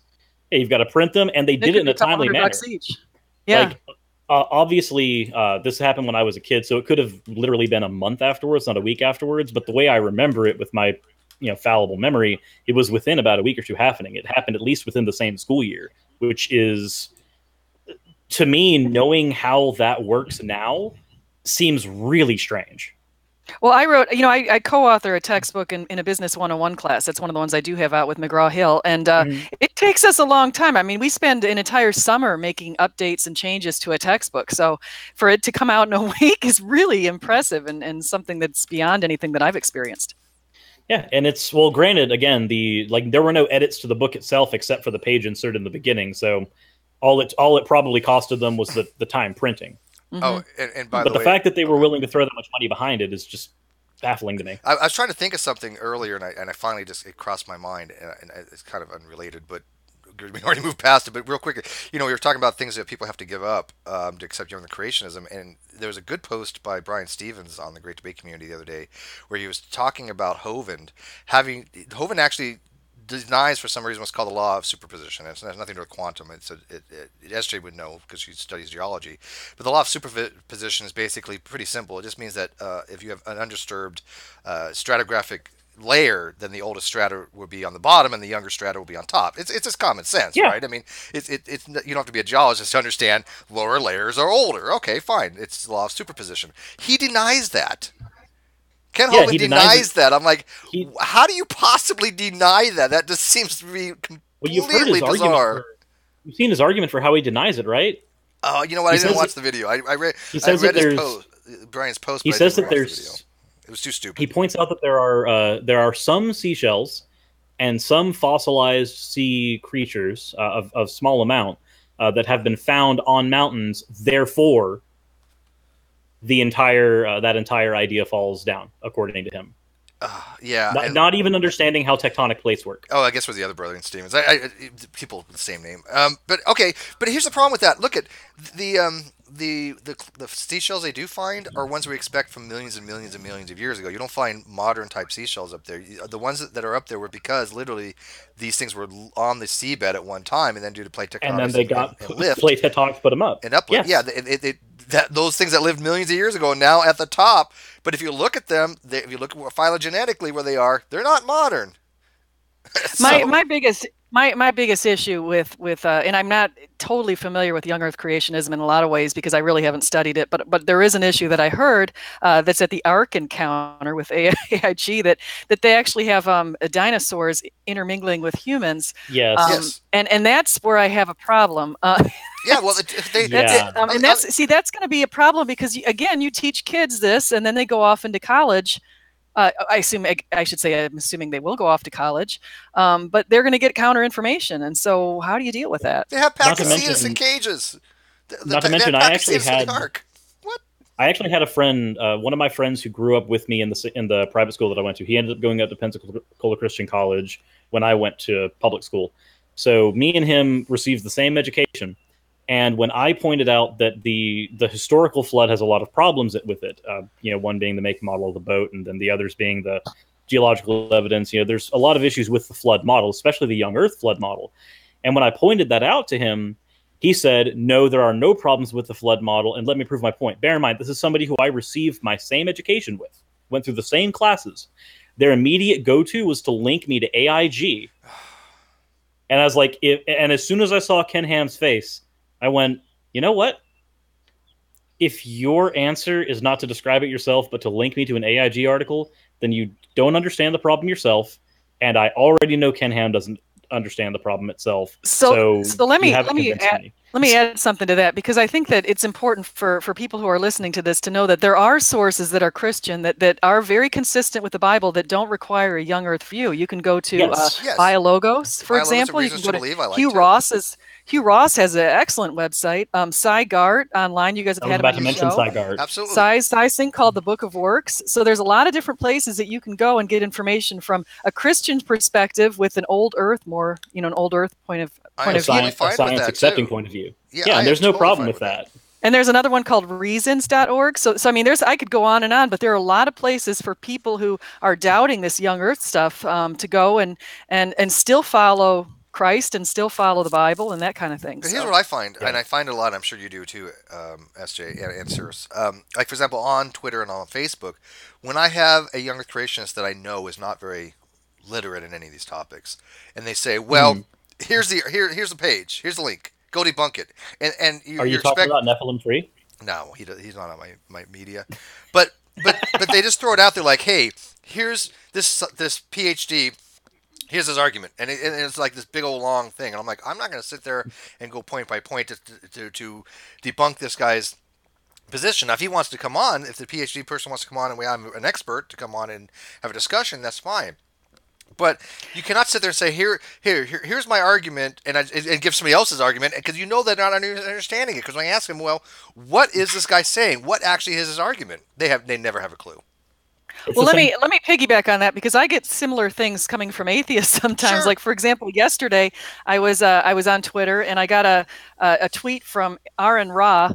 I'm sure you know him. I'm sure he's been on your show probably before. But I got a tweet from we know. I got Aaron, a tweet from him with his rebuttal to a bunch of things that were in the Bible, and it's kind of, to me, the same thing. Now, why would a person who is an atheist want to rebut a bunch of things in the Bible? And so he went and looked at things like Isaiah 53. He pulls the word crushed out and assumes that means that Christ had to be physically crushed for this to equal Christ. And the use of the word crush doesn't necessarily mean you have to be physically crushed.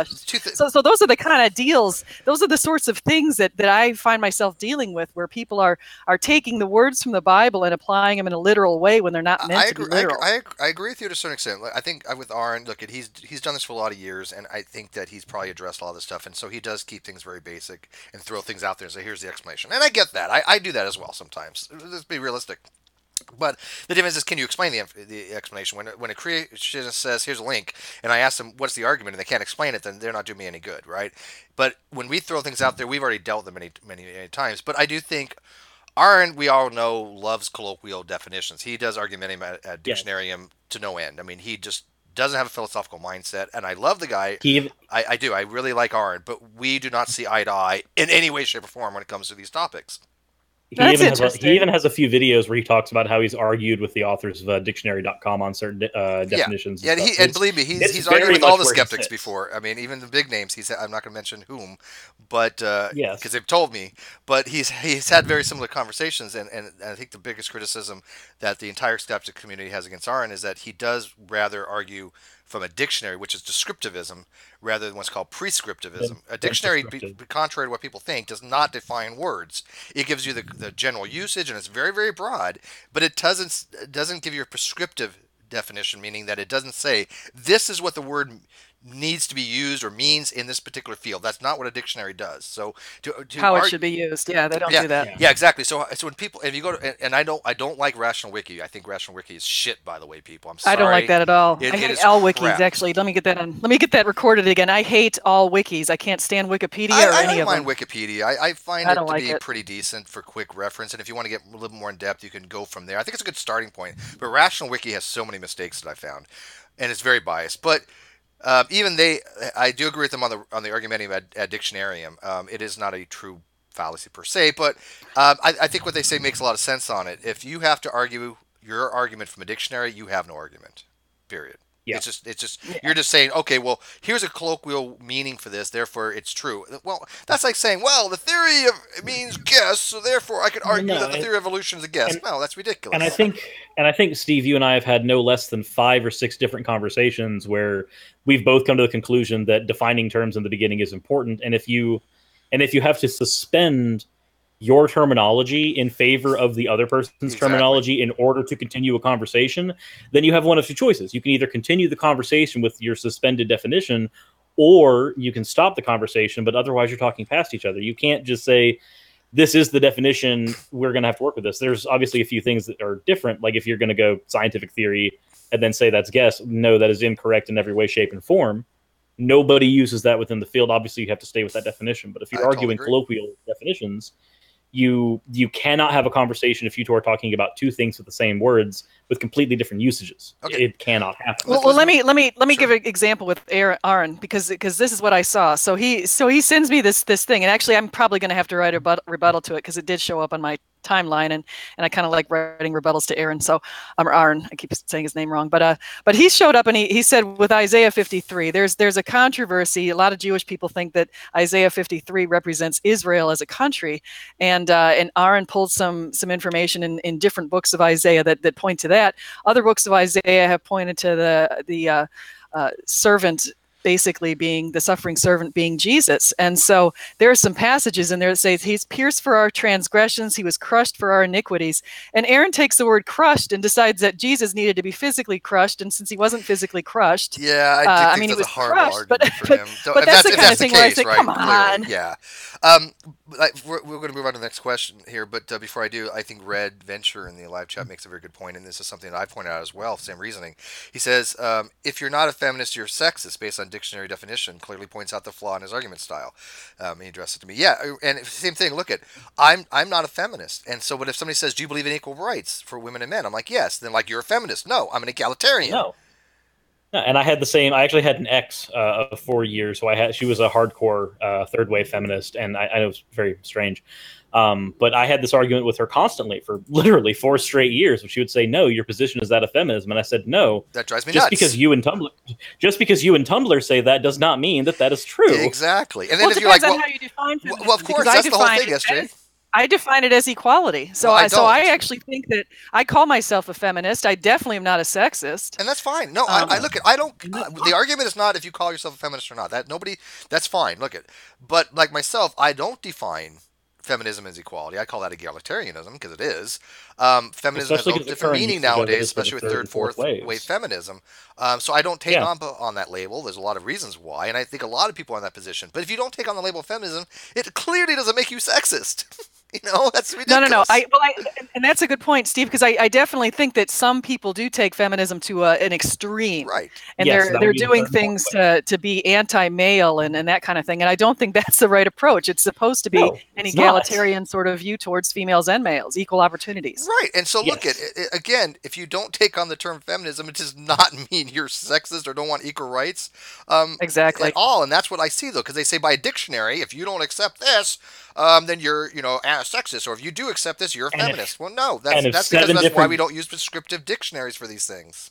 This is why when me and my friend argued on, I forget which term it was, I was using the, forget which dictionary. I was using Webster's, he was using Oxford, and he was like, this is the standard for this word. And I was like, yeah, but Webster has a different idea on that word, so which one's true? He's like, well, this is the one colleges use. I'm like, that's the one colleges in Europe use. Yeah, that's not the one that we use here.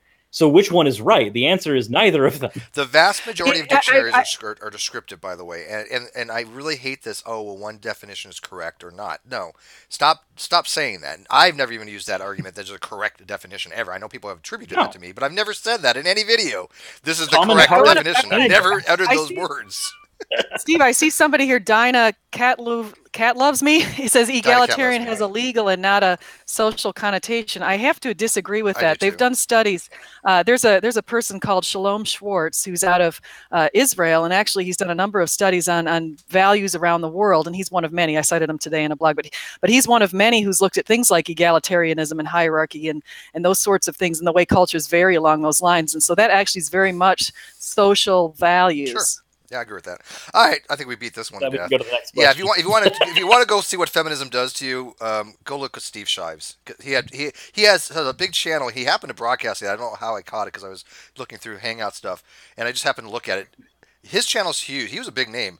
He literally had 14 people watching. That's how much he's killed his audience by his going into this beta male feminism, social justice stuff, and hardcore atheism. He's blocked everybody, right? So.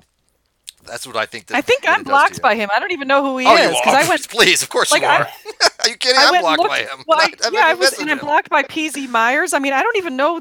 I've never interacted with these people. If you're not blocked by Steve Shives, you are not doing something right. And I bet half the audience right now, if you guys don't even know who Steve Shives is, go to Twitter, type in Steve Shives, and I bet a very good chunk of you is blocked by Steve Shives, whether you've heard of him or not. That's how weird it is. So, anyways, let's move on to the next question here.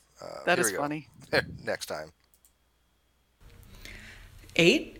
Why does humanity cherish humility and honesty over pride and deceit? Okay, so why does society value, what is it, over pride and deceit? What was your question? I didn't hear that. Humility. So I look at why do we tend towards, and I've got a lot to say on that after we get to Suris's view. I think it was humility and honesty were the ones that you posited, right? Yeah, there's a bunch of them, but those are two of them. Yeah, that's fine. Humility, versus. Why do we value these things? Honestly, the simple answer is without valuing those things have to be valued at least to a degree in order for society to prosper. Obviously, as an individual, you can survive being dishonest and without having any type of credence or another individual. You as an individual can survive that way, but for a group of people, like say a village of 100 was the example that I gave. If you're dishonest and you lie or you steal from just 3 people in the village, maybe even 1, all it takes is a couple of days for those 3 people to spread that word to the entire village. You then become ostracized. And especially in early societies, being ostracized didn't just mean that, oh, I stay in my house and I do this. No, it meant you were kicked out of the village and killed. It was and not they killed you. Sometimes they did, but in many cases you were kicked out and you had to try to survive on your own, and you could not. The abilities were not there, especially after the agricultural revolution. Most people did not know how to just do standard farming stuff when they were out. If you got exiled, you were dead. That was the end of it. So it became very useful for human society, especially in larger populations, for us to value those things, because without those things, the individual that did not value those things was singled out, they were ostracized, and it basically was a death sentence. So I'd say that they're necessary for a society, not because of anything, but because survival just kind of depends on it, especially when you have a society of multiple people. Okay, so let me build on that, because that's a proposition that's come out of biology. I actually have my I bought a recent biology textbook just because I wanted to see if things had changed over the years. I know that's a proposition that's made up to explain empathy. However, we could also make propositions to explain why selfishness in some situations has thrived. And let me just continue with this real quick.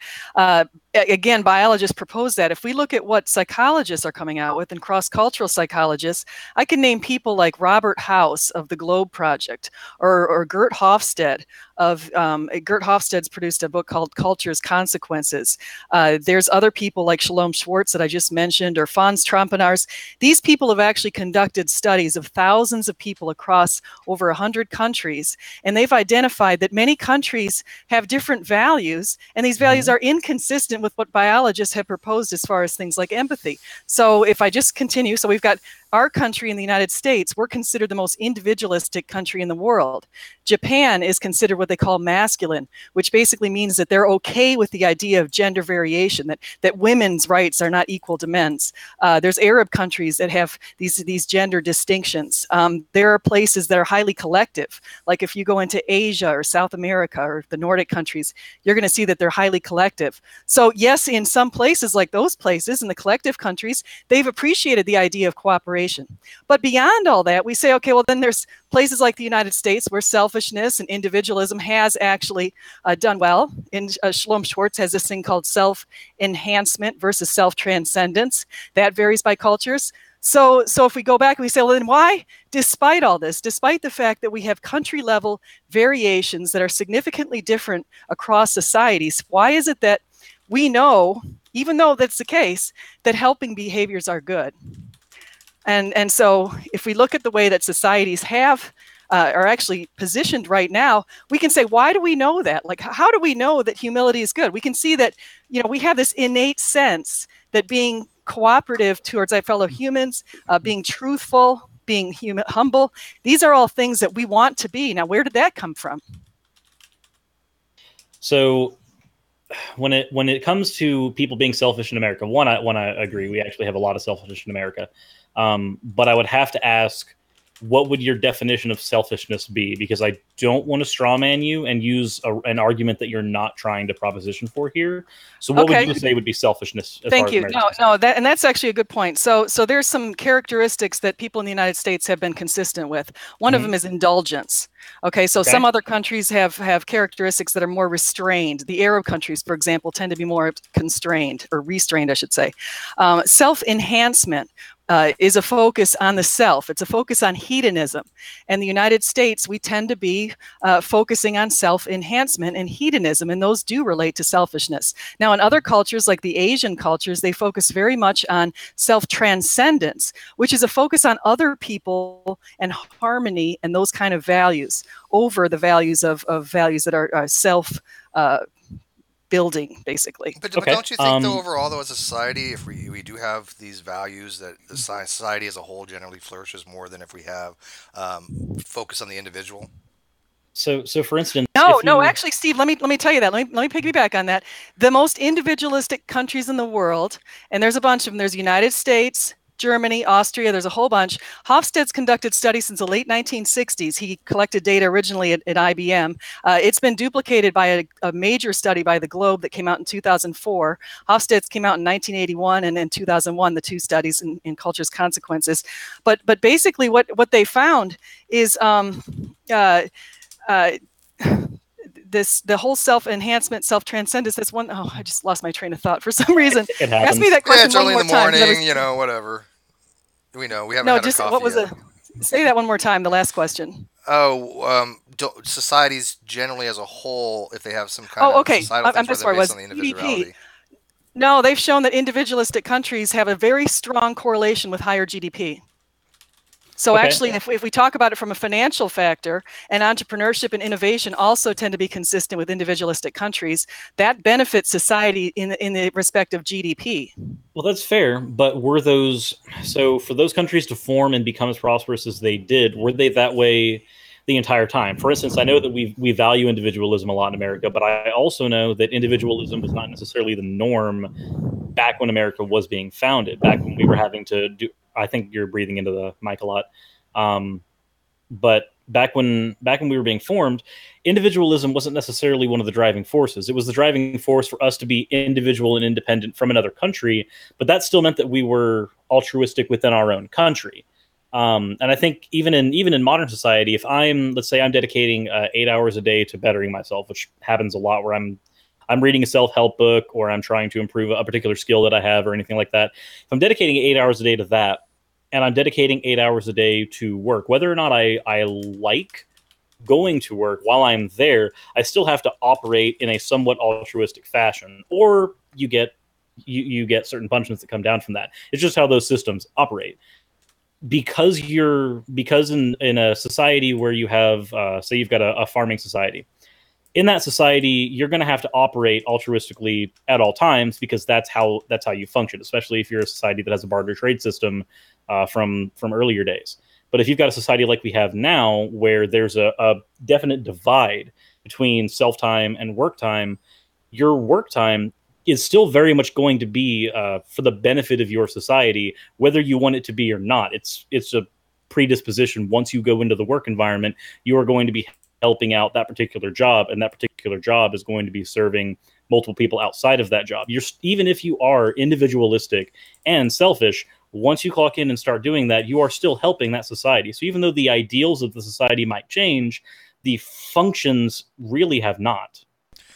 And I do think there's some value to what you just said. But my question now kind of goes with this. All goes to like social behaviors and things relating to social constructs.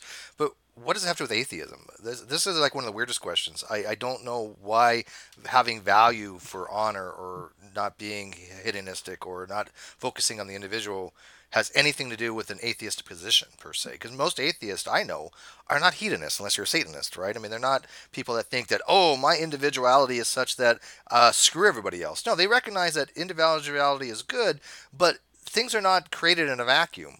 You have to have some kind of social interaction to have a functional society, right? So I don't know how this relates to the belief in the God or not, but go ahead, please. Well, it has to do with the difference between relativism moral values and an objective moral standard. So I would go with the idea that we have an objective moral standard on exactly what it means to be truthful or truth. We know what the truth is. It's not something that varies by my opinion.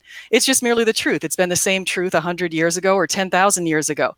So we have other standards, for example, equity, justice, those whole ideas. The standard itself, or the definition of equity and justice and fairness, those definitions don't change. They're objective. So the proposition from a number of people, I can only go back to where I came from this. A lot of people who are focusing on evolutionary theory, like Richard Dawkins, thinks that we have relative morals. And he doesn't. He discounts the idea of having an objective moral standard, because he suggests that the objective moral standard had to come from a moral lawgiver. Okay, well, first of all, I'm not a Dawkins fan. And one quick, a moral standard doesn't have to have an objective moral lawgiver. That I think in our society, the laws come from the fact that we have morality. Our morality does not come deontologically from the laws. So I think Dawkins is wrong on this. But Richard Carrier is the opposite. He's an atheist, and he purports objective morality, and he makes a very good argument for it. And I think that somebody in the live chat, and forgive me, I don't remember who said it, I see a lot of theists confuse objective morality with absolute morality. They're not the same thing. And relativism and subjectivism and objective morality are all different things, and they seem to throw them all together. I believe they're objective facts. I have no doubt in my mind objective facts exist. Whether objective morals exist is a little bit different, because the propositions for objective morals are different than objective facts.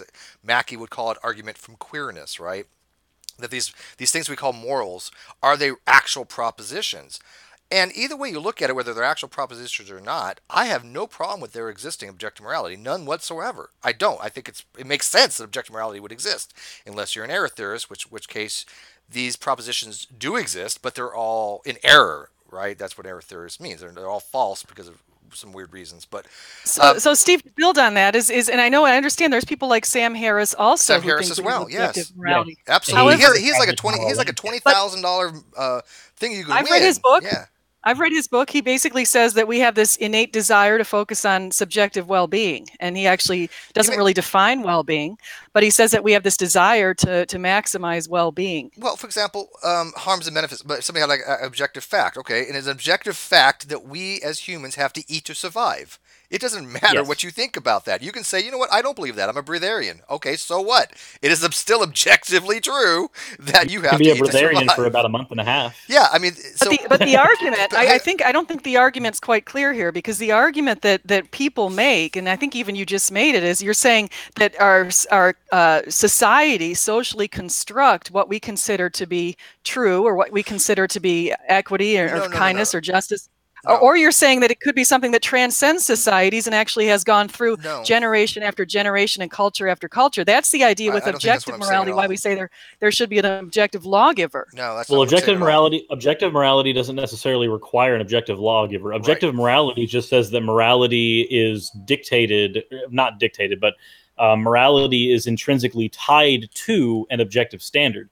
That objective standard can be anything. It does not necessarily have to be a god. And also, but where did it come from? I mean, think about this, guys. How did we get the desire to do what's right? How do we know what's right? How do we know that kindness is better than being mean? Hey, look, it's not about right or wrong. Now you're into a whole different thing. Basically, well, no, because it's objective moral values and duties. Do you agree? Do you agree that objectively, if you want to win a race, you ought to run fast, regardless of what I believe or Suris believes? Mind independent, do you believe that if you have a goal, you ought to do a certain thing? If I want to win a race, I ought to run fast. Now, I don't have to want to win the race. I can subjectively say I don't want to win it. Fine, but if I want to win it, that is an objective fact that I ought to run fast. That's what they mean by objectivism, or excuse me, not objectivism. That's Ayn Rand. That means by objective that you ought to do something. That we are morally obligated to in some way, or we have a moral thing to ought to do something given a situation. That is objective morality. Well, exactly, Steve. That's what I'm trying to say. So, yes, we have this ought to do something. And my question is, why do we ought? Why is it that we ought to help the poor and the needy and the weak and the sick? Well, Sam Harris is grounded in, like you said, he grounds it in harms and benefits. And then Richard Carrier, what is he grounded in? I haven't actually seen his standard. Well, one of his blogs actually praises Sam Harris's thing, so I would probably say he probably uses the same thing. Wittgenstein, he probably ascribes to the moral landscape as well. Compassion for your fellow man. I think somebody and again, I don't remember who said this in the live chat, so please forgive me, but somebody made a very good point. It was Lucifer Almighty. He said that he fully accepts objective morals exist. Fair enough. I think so as well. But he makes a brilliant point. It's something I've always said. Objective morals don't get you to God. You do not require by necessity a deity for objective morality. Can you posit one for that? Yes. Can it be a grounding? Yes, absolutely. Yes. But it's not by necessity. That's where we disagree. That's where we disagree. I think it's a fundamental. I mean, I don't see I know anybody. We're not going to come to an agreement on that, because that is one area that I think we strongly disagree. To me, the reason why everybody on this planet does not act about everything's not just about procreating and not having this higher purpose is because we realize within ourselves innately that we're programmed to do well for other people. We're programmed to be cooperative and empathetic and kind. That's something that comes from an objective moral lawgiver. It doesn't necessarily have to come from a lawgiver, though. Again, the point that I would make about, and this is coming from somebody who literally, I think I pointed this out on another video. It might have been the same one. I don't know. But I pointed out that but just a few months ago, I literally was the type of person that said that all morals are subjective. They vary culture to culture. And that's the end of it. Not even realizing that by saying those exact words, I actually was advocating for a type of objective morality, because the minute that I said they vary culture to culture, the objective standard can now be placed within each individual culture. Brilliant but because of that, because of that, objective standards can be on anything. Like when somebody says, I have a moral code, their objective standard is now their code. It is subjective to them, but it is still an objective moral standard to them. They have a code that they are going to attempt to live by. Where you put the goalpost, if you want to put the goalposts on God, I have no problem with that. I just don't think that the goalpost necessarily for everyone has to be there. And even if that God exists, that doesn't necessarily mean that that's where the goalpost always has to be. Yeah, I love the way you put that, though. I love the way you put that, because in society, people always like to say the argument, oh, look, in different cultures have different morality. Sure, that's called descriptive moral relativism. Of course, big deal. within a society, you can still have objective morality. Exactly as you just said. And I think that's lost upon people because they think that, oh, because somebody can differ in their opinion, there's no objective morality. It's all subjective. That is not what these words mean as I'm using them or Suris uses them. Okay, that's where we differ, Steve. I have to clarify what it means from my perspective and from a theist perspective on this topic because it's important. When you say relative, actually, when you're saying it varies within societies, between societies, you're by definition focusing on a relative moral value. No, because he just explained to you how you have an objective moral code. Listen, it's not the objective. The way that theists are positing objective moral standards is something that goes across society. So we You're all doing it transcendentally. no. But please let me just finish. We all have an objective moral standard to be truthful. For example, the standard is truth. The truth itself does not change across culture. So we can go across any culture, whether I'm here in Germany, here in the United States, or I'm in Germany or Australia. I'm here now, or I was here 500 years ago.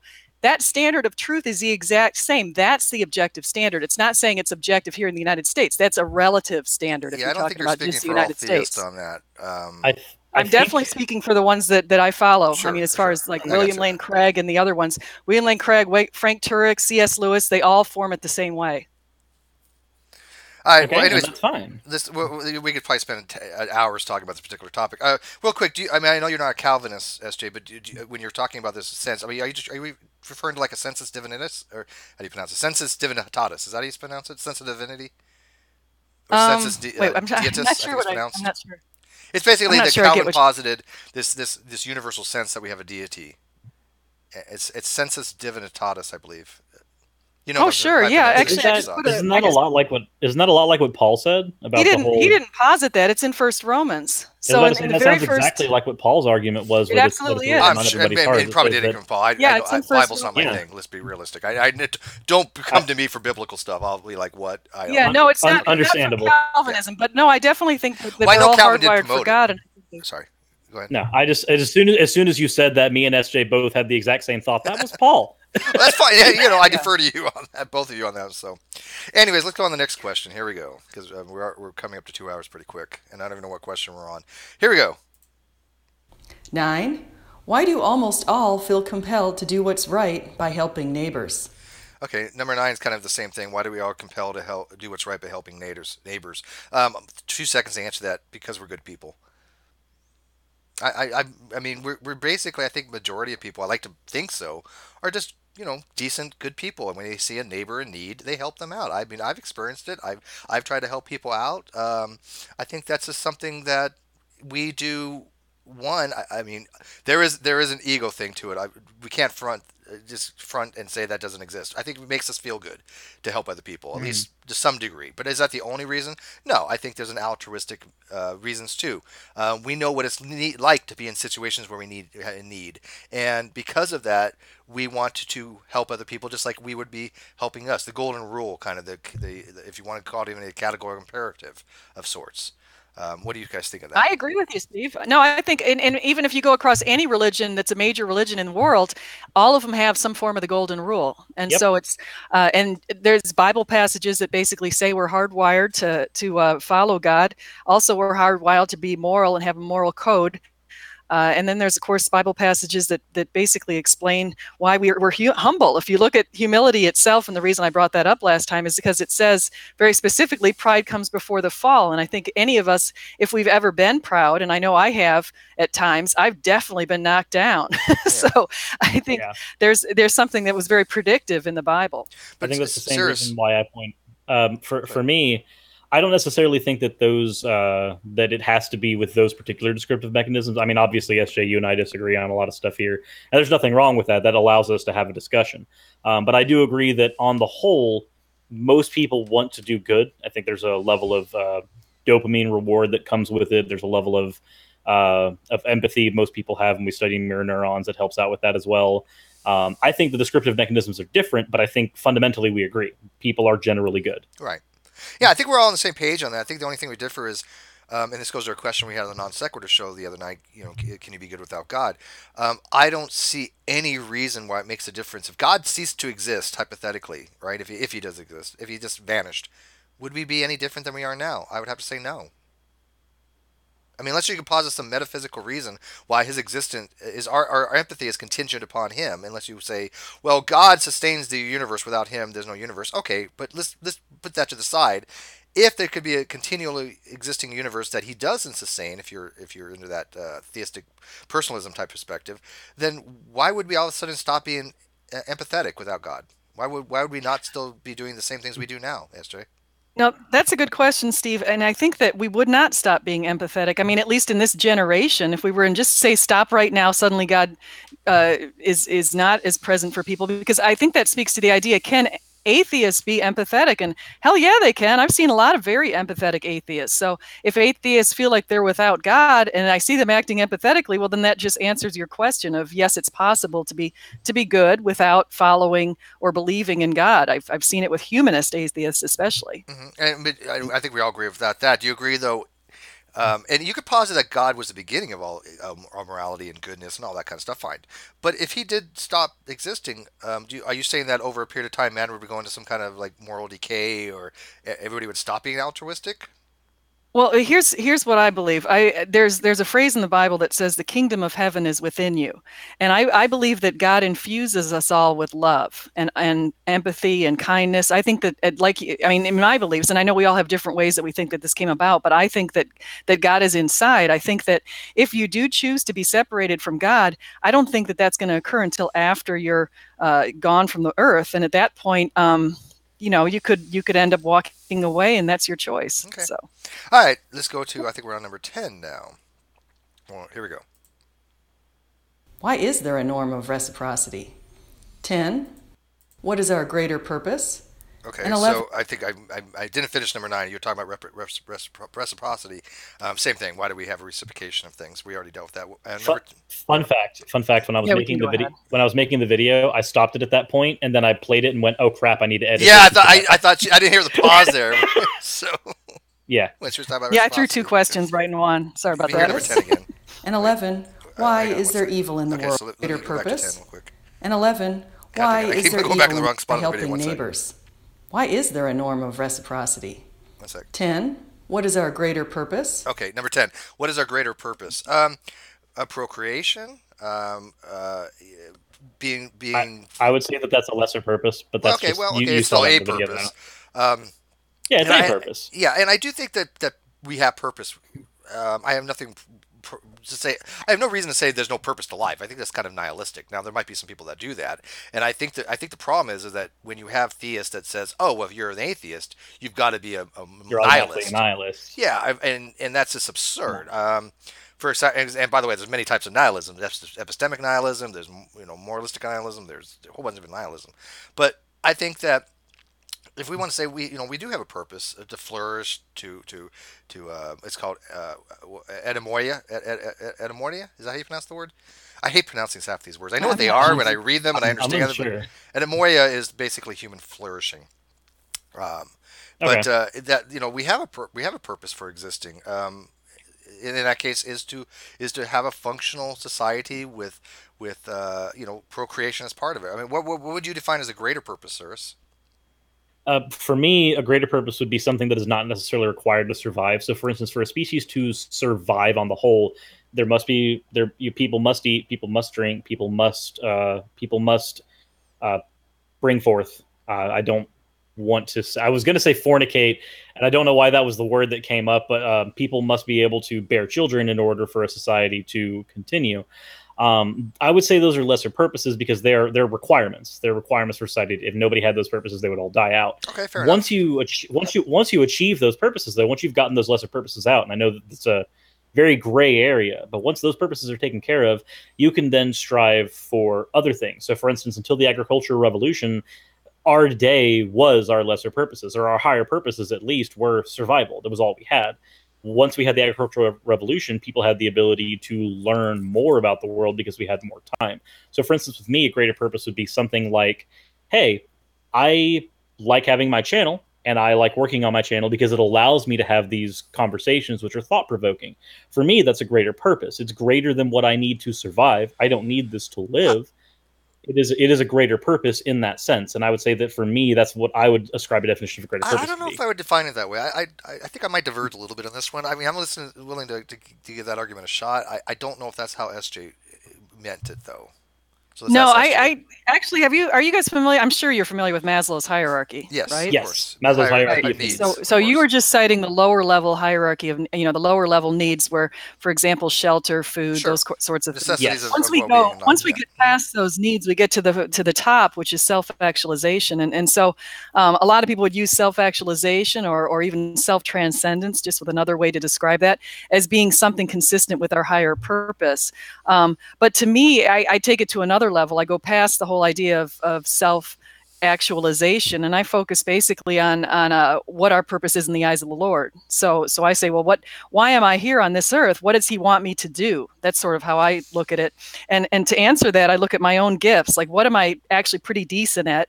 And I think that must be what He's given me to as tools to go and carry out His mission for me on this earth.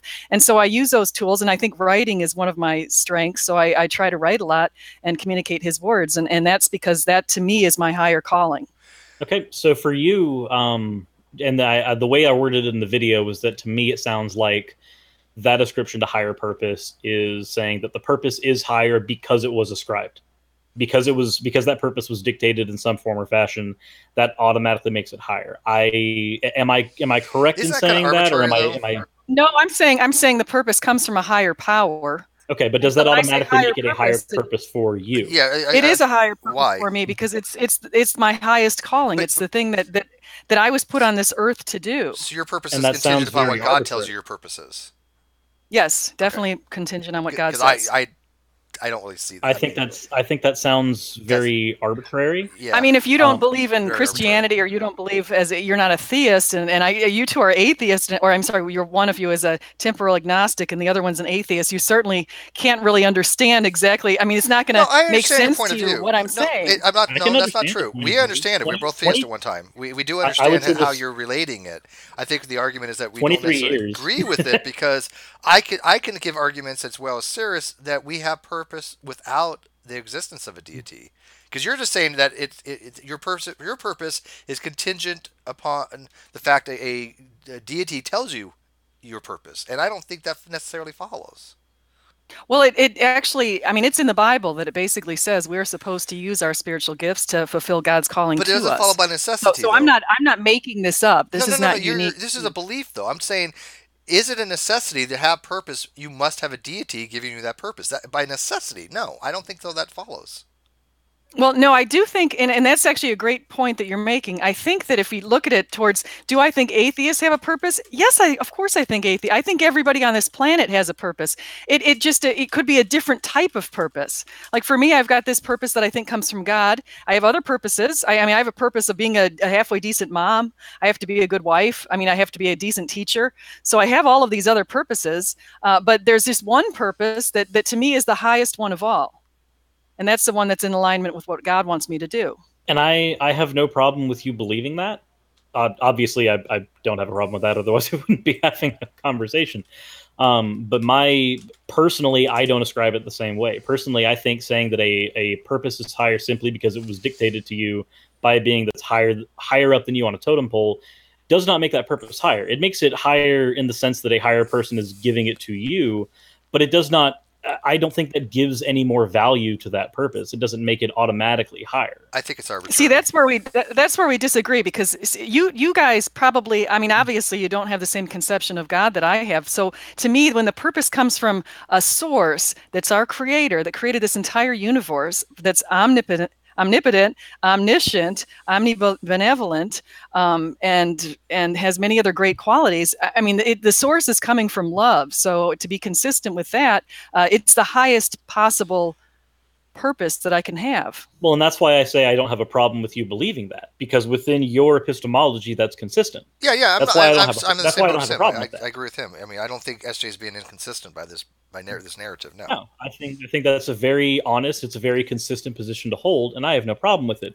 My point is that we both know we don't agree on those particular definitions. Within my epistemology, that does not follow through. For instance, Steve is higher up than me on the totem pole on YouTube. He's got more people on his channel who watch him. He has more subscribers. If Steve were to tell me to do something, I don't think that because he's higher than me on that particular social totem pole, it automatically means I should do it. To me, a deity ascribing a purpose is no different than somebody higher than me on a social hierarchy ascribing a purpose. Obviously, within your worldview, that is not the same thing, but within my worldview, that's what it translates Well, to. the only difference would be when you have an omni-type deity, being all-knowing, he would know what the best possible purpose for you would be, or what he would attribute to be a purpose. But that just doesn't follow with me, because look, at that point, you're just saying, hey, the only purpose I have for existence is whatever God tells me my purpose is. Well, I don't think so. I think if God gave us free will, why would he have to say, you know what, I give you free will, but your purpose is this? It doesn't seem to be well, that's the case. That actually is the case. It might not seem like it follows. We have free will. We don't have to go with what God says our purpose is. We can certainly choose to freely move away from his purpose for us. And we could ignore the fact that he's given us certain gifts. Well, he may allow us to, but he still has told us what our purpose is. He doesn't allow us to choose what our purpose is. He allows us to choose whether we follow his version of our purpose. There's a difference there. Well, no, like, for example, I wanted to know what my purpose is. If anyone wants to know what it is, you kind of look at what do you do well and how can you use that to serve the Lord.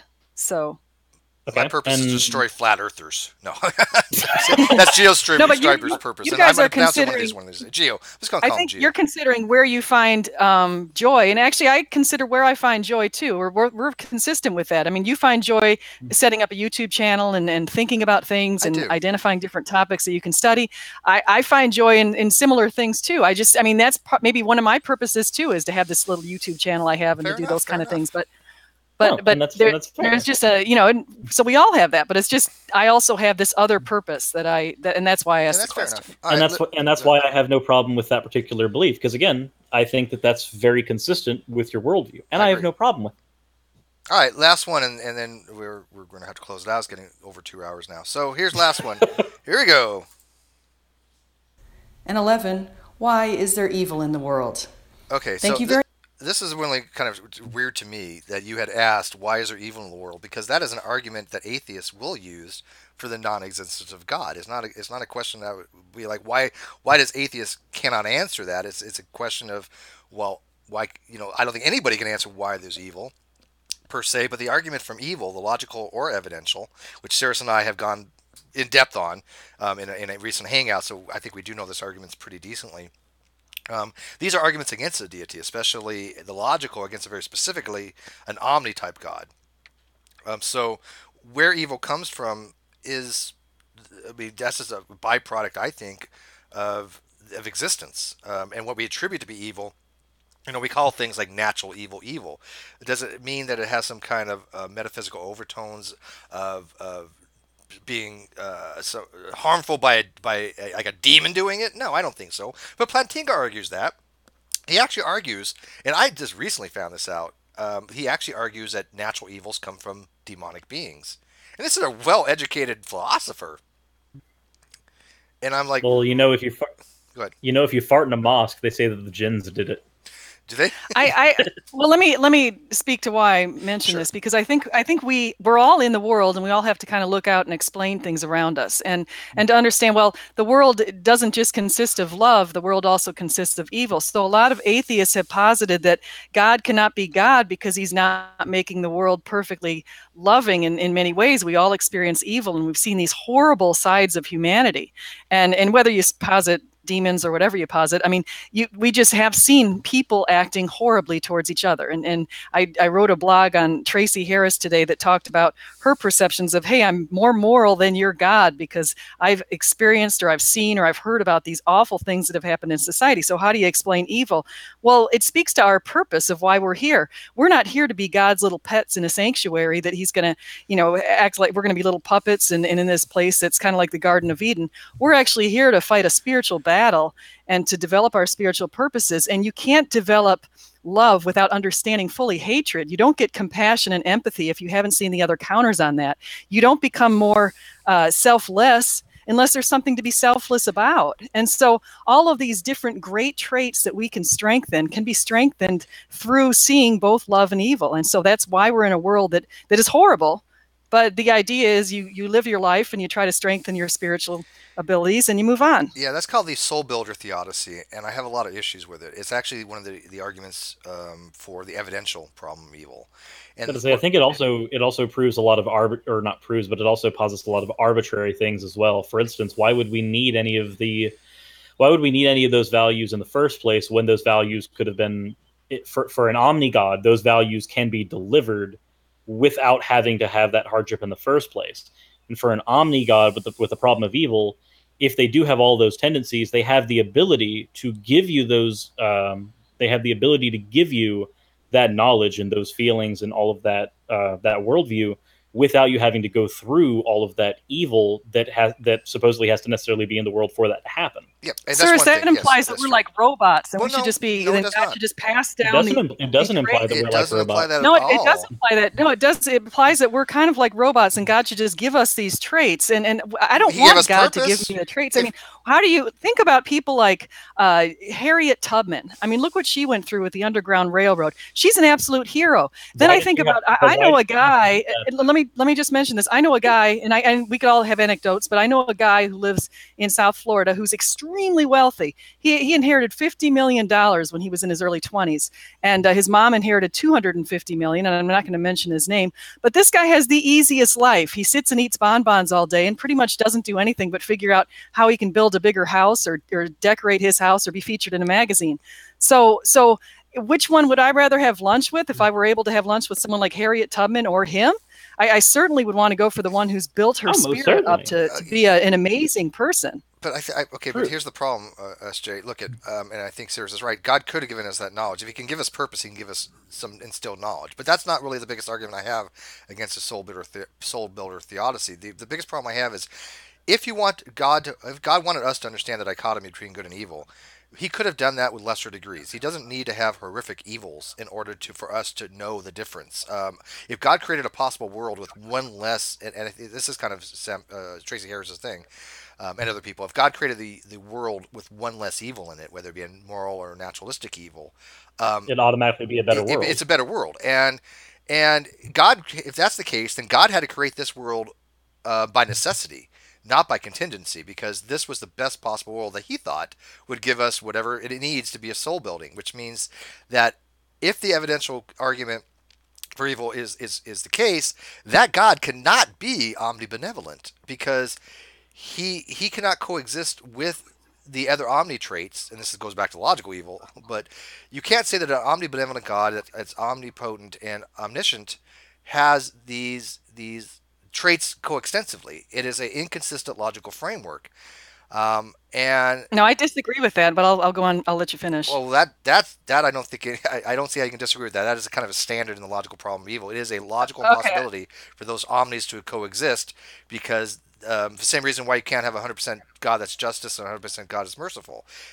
Now I've explained that. Jesus Christ was actually the reason why we can have a God that's 100% justice and a God that's 100% merciful. We had to have somebody pay the price. No. I wrote a blog on that, and I'm going to send that to you. I don't want to go off on a tangent. That's fine, but let me explain why what you just said, it doesn't make any sense to me. Justice is the suspension of mercy, and mercy is the suspension of justice. You cannot have one without giving up something of the other. They cannot coextensively be the same. That's like saying I am good and evil at the same time. I mean, yes, we have the ability to be good. One sec, we have the ability to be good and we have the ability to be evil, but I'm not both of them at the same time. If God is going to be he could be the ability to have justice, and he could have the ability to be merciful. He can't be both with 100% because you have to be able to suspend justice to be merciful. If you suspend justice, then you cannot be perfectly justice. Steve, I have to say, bingo, exactly. And that's one of the reasons why the Christian faith is the one that's, out of all of the religions in the world, it's the only one that can explain the fact that you can be 100% justice and 100% merciful. Justice. But that's a contradiction. That's a contradiction. No, let me explain how. Okay, sure. Let me explain how. So 100% justice basically means that you're going to punish people for sinning, right? So you're going to punish sins, and 100% merciful means you're going to forgive people for their sins. So how can you both punish people and forgive people for sins? Now, in the whole idea with Jesus Christ is that Jesus Christ came down here to take up our crosses. He basically died for our sins. So the Lord was able to at the same time, while punishing sins, Jesus took the punishment for us, and he forgave us for the sins through Jesus. So Jesus, and I've written on this just recently and extensively, so I can explain that. But I don't want to get you out of the logical problem. You have an inconsistent no, logical. it actually does. No, it doesn't. Giving a choice. I think what you don't realize is Jesus bore the brunt of our sins but for I'll tell humanity. You why. That has nothing to do with the logical problem, because the logical problem is dealing with an inconsistent logical framework. What that means is you cannot have all propositions be true at the same time. That's what an inconsistent logical framework means. So in other words, if the proposition, let me explain real quick. If a proposition is such that you are pure justice, as opposed to the proposition of pure merciful, those two propositions can both not be true at the same time. That means you have an inconsistent logical framework. You either suspend one for the other, because both of them at the same time cannot be true. That is by definition an inconsistent logical system. Okay, Steve, I mentioned this before, I disagree with you completely on this, because I don't think you understand what it means for someone to bear the brunt of our sins, and that's what happens. So through his perfect love and his perfect mercy, Jesus bore the brunt for our sins. It doesn't change the logic.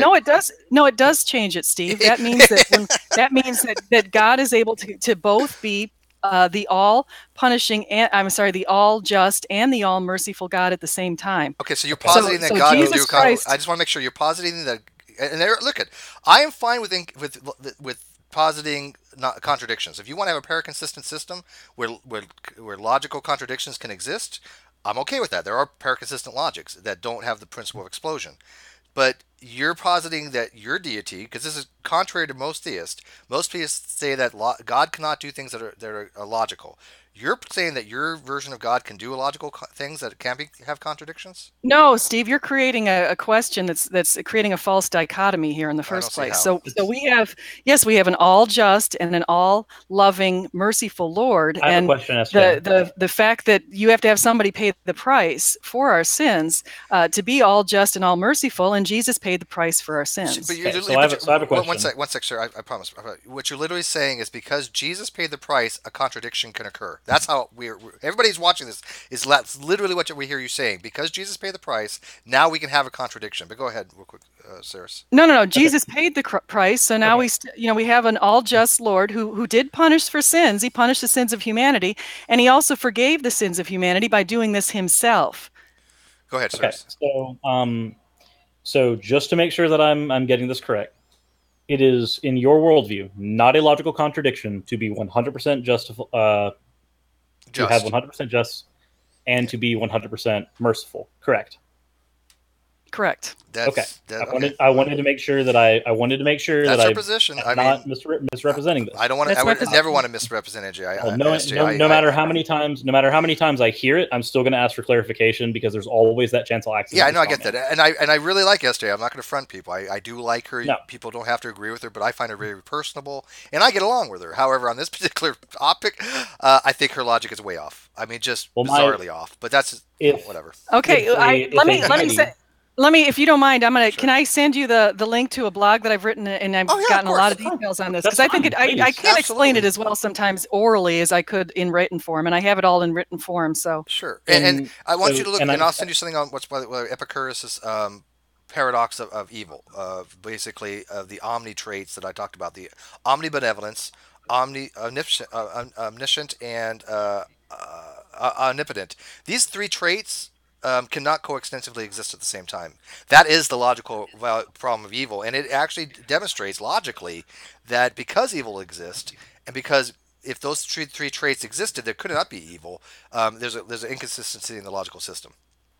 Let me explain the whole thing with evil existing. Is there's an assumption with this Epicurus, and there's an assumption that evil serves no purpose, and in the Bible it makes pretty there is an assumption. Not and in the evil logical. Actually. You're talking about the evidential. But let me come back to this. Let me just finish my thought. So in the Bible, there are, because it was hard for me at one time to read the Bible and to realize in the book of Habakkuk, for example, the Lord brought down evil on people, and I thought, my gosh, why would the Lord bring down evil on people? And it makes it really clear that occurs in Habakkuk, and that made me think that obviously there is a purpose to evil, or the Lord wouldn't allow evil. So I went back and I investigated that quite a bit, and you asked, we have this finite lifetime here.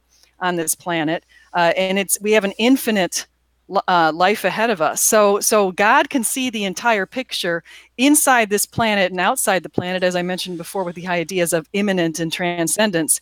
And so he can see this little teeny life that we have that maybe lasts 60 to 80 years, how we're going to be around in eternity after this. And so when you think that, okay, they have to deal with some very difficult, very challenging times while on Earth, and I've seen some horrifying things out there, but he can look at with a perspective that he can see way off into eternity, and knowing what this is going to do for our souls to build us. Okay, again, this is the soul. This is why I said this is the soul, literally the soul building theodicy.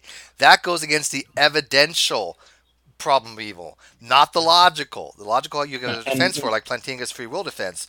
But SJ, I think we need to send you the difference between the logical and evidential, because I really do think you're conflating them right now. But Suris, go ahead. Sorry.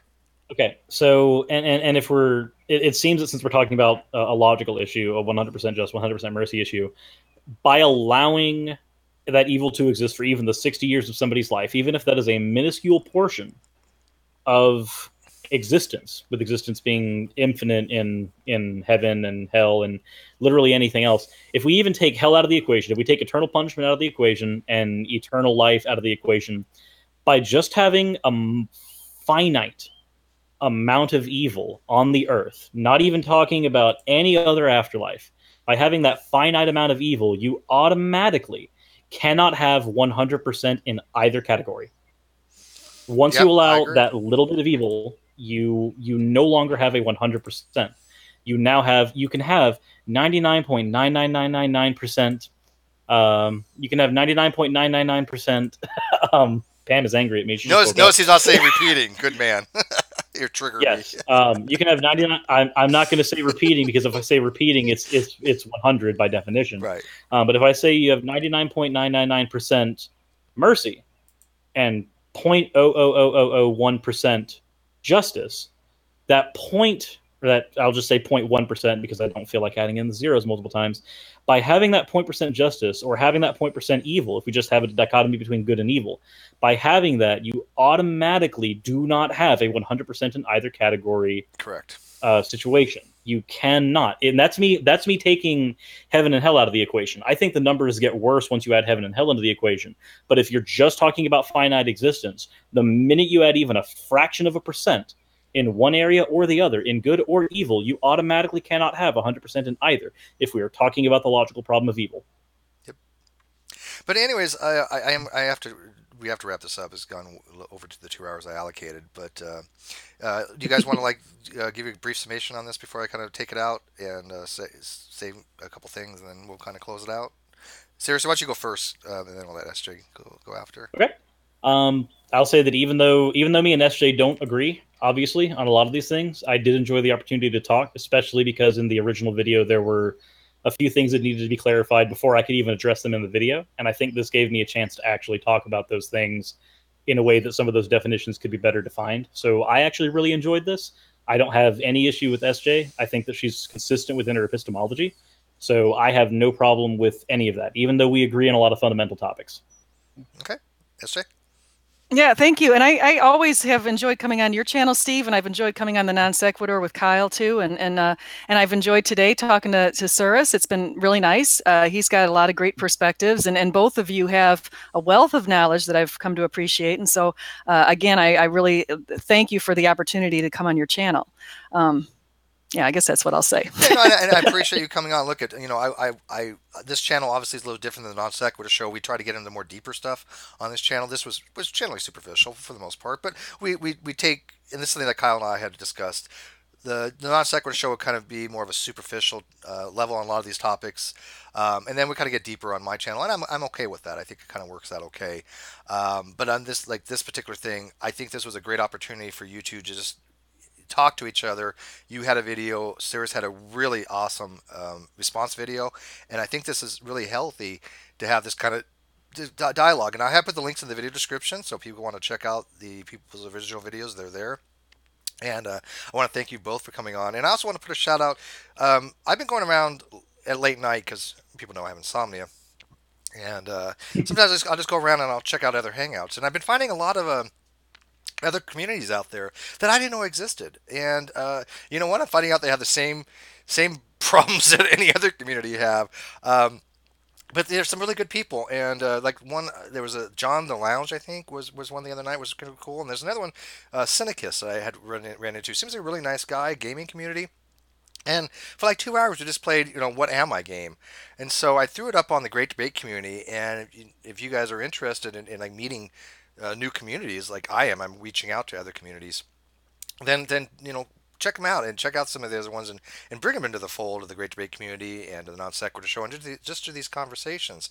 I'll put the link to hit like Cynicus's YouTube channel in the video description and the live feed. Maybe on the last video that he made. Go say hi to him from the Great Debate community, and like I said, reach out to some of these other people. Bring them in. We need more voices, and I think that when we find other people like SJ, who the hell knew SJ existed except on Twitter, right? She's a real person. Right. Kyle found me. Do you know how he found me? He found me on he found me on Brett Keene's channel. Oh, no way. Was that true? Yeah. I didn't know that. I was looking for other communities, and one of my friends referred me to Brett Keene, and so I got on his channel, and Kyle was in the background, and I somehow got into a sort of a match with a guy who was a young Earth creationist. It was actually kind of funny. I did not know that. That's interesting. Yeah. So then Kyle kept sending me emails, and I'm like, I don't know. I mean, I just didn't know if I had a bad experience with one atheist on a channel, and so I was very nervous about coming on again. So I took a while off before I came. Actually, I had 2 bad experiences. So each time I've taken time off in between. Hopefully you've never had a bad experience with me, because this is experience number 2. No. This is great. I'm fine with this kind of conversation. Yeah, no, I mean, look, we all have bad a fan of experiences with blood theists and atheists. I mean, come on, we all put ourselves out there. Bad experiences are going to happen, but I'm trying to foster these kind of dialogues. This is what I like to listen to. This is what I like to engage with. I would take 1,000 SJs over one Looney Tune young Earther or flat Earthers. Let's be realistic here. So.